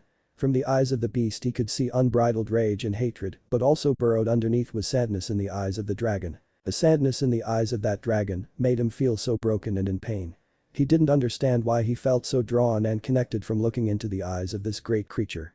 It didn't make any sense to him, he felt so protected in the great creature's presence, such familiarity with this unknown entity. Just as he was about to call out, the dragon turned its captivating eyes away and roared. It was a roar that could send 100 dragons fleeing in terror, such dominance, such power, it felt as if the world was shaking. After another moment the beasts clashed. With a rush Naruto sat up and placed his hands on his head, and he could feel the sweat permeate from his body in response to the images he saw. Was that a dream? Oh, you're awake. Excellent, Lord Cices will be happy to hear the news. Confused by the newest voice, Naruto looked to the door and gazed upon a young woman that looked to be the same age as himself. Her hair was black in color and was pulled into a low ponytail that was currently hanging over her right shoulder. The young woman had a cute smile upon her face, and her green eyes shined with excitement, apparently at the sight of him being awake. The woman wore clothing befitting a maid or housekeeper. "Give me a moment, I'll go get him for you." With a confused nod, Naruto watched a young maid leave the room to go and report the news of his awakening. Naruto finally began to take notice of the room and his apparent temporary living arrangements for the moment. The room was spacious in size, and the walls were colored a deep red that matched the carpet upon the floor. The walls were decorated with paintings and pictures that looked to be made by some of the greatest artists the world has seen. As he continued to look around he finally noticed the bed that he was sleeping on. "This is easily the comfiest bed I have ever slept on," Naruto thought with amazement and confusion. Just as the thought exited his mind, Naruto heard the door to the room open up and saw two individuals walk in. One was Cices, which he was already familiar with, but the other looked to be a carbon copy of Cices, but with a more mature disposition and air surrounding him. With a smile on his face Cices spoke, "Hello Naruto, how are you feel?" Taking a second the hybrid spoke, confused but rested. "Thanks for asking." Confusion. "Well, let's work on alleviating that. But first allow me to introduce my father and lord of this manor, Cices Gremory," finished Cices while looking to his father. "It's a pleasure to meet you Naruto," spoke Cices with a deep voice that epitomized charisma and charm. The man had an easygoing smile on his face, the smile even made the man look a bit goofy in the eyes of Naruto. But, hiding underneath that goofy smile, Naruto felt the power that laid under the physical form of this lord. The man didn't bear power that rivaled the potency of his son and heir, but the reservoir that Naruto could sense was something that couldn't be ignored. "The pleasure is all mine, Lord Gremory," spoke Naruto with respect in his tone. Cices' smile widened slightly upon hearing the respect, a respectful young man, that's good, you don't meet very many of them nowadays. Cices paused for a moment and playful glared at his son receiving a small smile. "Please father, don't try to paint me in a negative light in front of our guest," playfully uttered Cices, gaining a chuckle of amusement from his father. Naruto looked between the two and noticed the closeness and love they shared for one another. It was nice to see a father and son with a strong bond. "Now, Naruto, you said you were confused. Broken from his aimless thoughts, Naruto looked to Zeodicus and registered the question presented to him by the Lord. I would like to know what it is that happened after my battle with Cices. All I remember is us clashing one final time and being enwrapped in a bright light and nothing else. Finished Naruto as he looked to the heir to the House of Gremory. Cices smiled upon hearing the question and sat up a little bit upon hearing the question, which didn't go unnoticed by Naruto. Well then, allow me to paint the picture of the final moments. Flashback to the eyes of Tannen, Benelana and even Ajuka, both simply disappeared from their fields of vision, which was terrifying in thought. All three of these individuals were beings of immense power and battle prowess. For these two fighters to be able to move at speeds that they can't track gave testament to the pedestal of skill and power both Naruto and Cices stood on. Where are they? Asked Benelana in confusion. I don't know. Spoke Ajuka in concentration as he strained his eyes and senses to detect where the two went. Tannen didn't say anything in response, he simply looked up. Suddenly the entire area became blinded in white light. The barrier surrounding the forest and mountains shattered and all of the energy being held in the mountains was released upon the underworld, shaking the realm and all its inhabitants to their very core. All around the underworld, chaotic devil and dragon energy swept through the land, causing mass panic across the tense landscape and its people.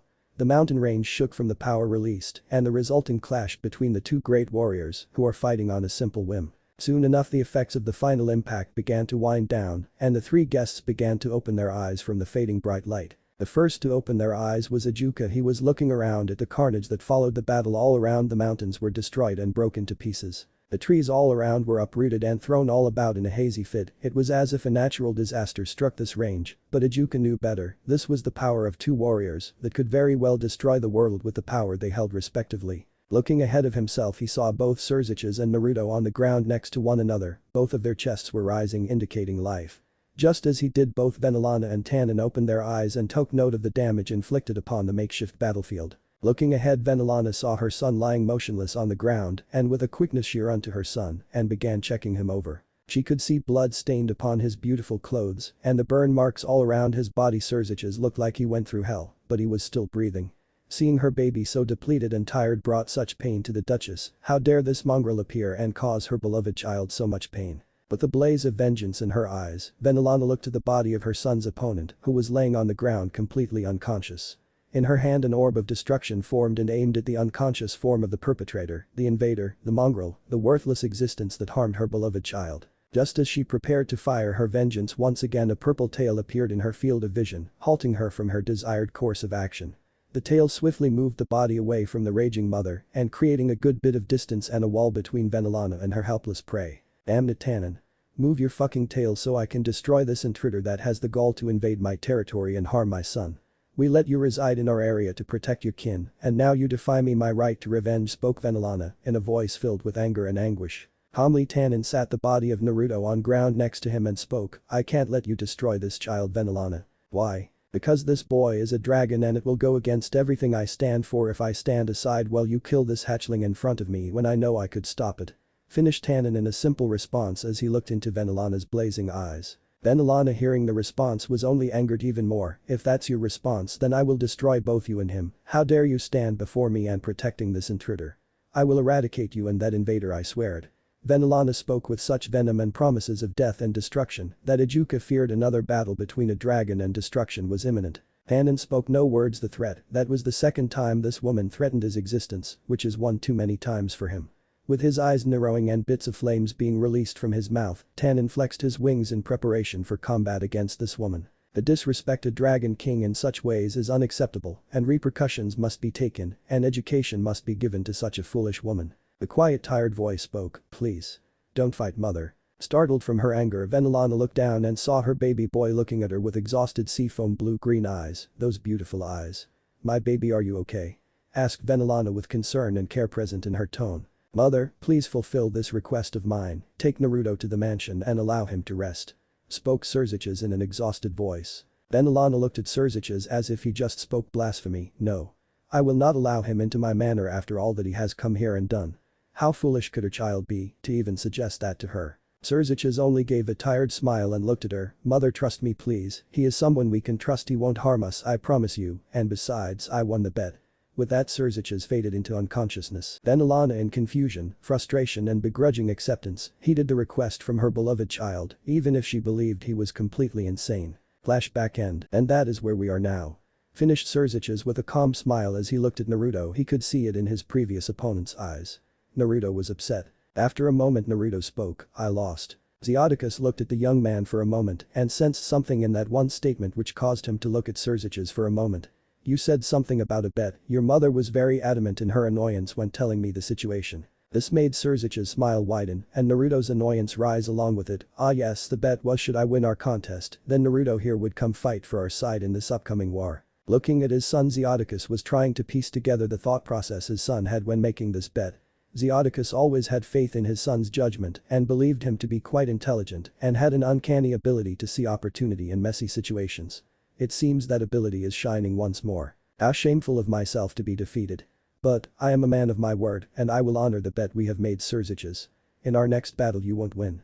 Startled from his thoughts, Cices saw Naruto speak to his son with mild annoyance in his tone. Smiling, the younger Reed looked to the blonde. "I look forward to the many battles that we will have, my friend. It will be nice to have someone else around that can keep up with me." Cices felt the excitement in the room and needed to end it before it increased any further. "You two won't be fighting anytime soon." Both warriors looked to the elder of the room with confusion in their eyes. "You cannot tell beings of power they aren't allowed to fight.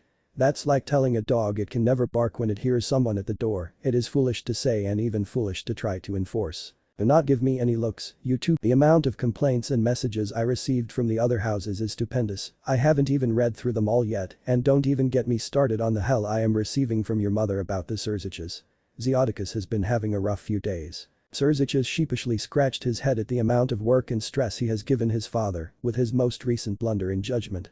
Naruto on the other hand just stared blankly at the stressed out man. He didn't really care for the man's problems. Honestly, a good fight is worth all the stress that follows it. Standing from his seat, the clan head spoke once more. "It was a pleasure to meet you, Naruto, and I hope you will enjoy your time here with us. Cices, when you are finished come and see me in my office. You will be compensating the other houses for your stupidity." Finished the annoyed and stressed out elder Reed. As the door shut, Cices heaved a sigh and slumped at the thought of the amount of work that he now has to do. So much for going out and having a little bit of fun. Cices. Looking to his newest comrade, Cices noticed a confused look in the man's eyes. "Where are my clothes?" questioned Naruto after taking a second to look around the room trying to find them. Sheepishly smiling again, "They were very damaged in our final clash and they weren't anymore than scraps when you came back to the manor." Naruto, hearing the explanation, couldn't help but be saddened by that. Those clothes were a gift from his mother with special material she found in her travels. Those clothes were special to him and to lose them really dampened his already down mood. "I can have some of the maids bring you an assortment of clothes that you can decide from if you wish." Naruto shook his head and looked at Cices. "No, it's quite alright. Those clothes were gifts to me from my mother before she left." Hearing this, Cices could sense the sadness in the man before him. "If you don't mind me asking, Naruto, where is it that she has gone?" questioned Cices. Smiling at the thought of his beloved mother, "All she told me was, it was time for her to return to paradise." Spoke Naruto with a sad smile when thinking of her. "Only one phoenix may exist in this world at a time." Spoke Naruto with nostalgia in his eyes as he remembered the words his mother spoke to him. That name caught the Reed's attention as he looked at the blonde redhead. "Forgive me, but I must have misheard you. Did you say phoenix?" questioned the shocked Reed at the news he just received. "Yes, my mother was a phoenix and my father was a dragon. But do not go around spreading this kind of information all around, Cices." Finished Naruto seriously at the end, the annoyances he will have to deal with from people who learn his lineage. Cices was astonished, even living in this world and being privy to some of the most interesting information many in the world would love to have, he may have just heard the most shocking information. A dragon and a phoenix came together and gave birth to a child. This is one of those legendary combinations that children dreamed of in their notebooks. You do understand that your existence is possibly one of the rarest pieces of information in the world at the current moment, the legacy of both a dragon and a phoenix. To think such a union would come to fruition is terrifying and amazing at the same time. Finished Cices with a tired smile on his face while looking at Naruto. Naruto laughed slightly at the thought and couldn't help but agree at the thought. To many humans, supernatural creatures such as gods, dragons and angels are mere imagination. But to the supernatural, the union of some creatures is seen to be pure fiction and something that could never occurred, such as an angel and a devil conceiving a child or a god and a beast conceiving a child. But the union of dragon and phoenix was one that many thought was simply impossible. Cices laughed slightly and stood up preparing to leave the room. "I thank you for sharing such information with me, and I will keep it to myself and will never tell another soul, my friend. Dinner will be ready in a few hours and I will have a maid bring you some clothes for you. I will enjoy fighting alongside you in this war, Naruto. I hope you are prepared for it. Finished Cices as he left the room to allow Naruto his peace. Naruto sat on the side of the bed thinking of the agreement he made and the fact that he has effectively agreed to step into the spotlight of the world. To create a world where the sky inspires us and instills wonder and creativity in our hearts instead of filling us with pain, anguish and madness. Remembering those words spoken by Cices, they stood on the higher tiers of power, but the Red defeated him because he had something that he was fighting for, a goal. What is my goal? Just as that thought passed through his head he fell and the world around him turned black,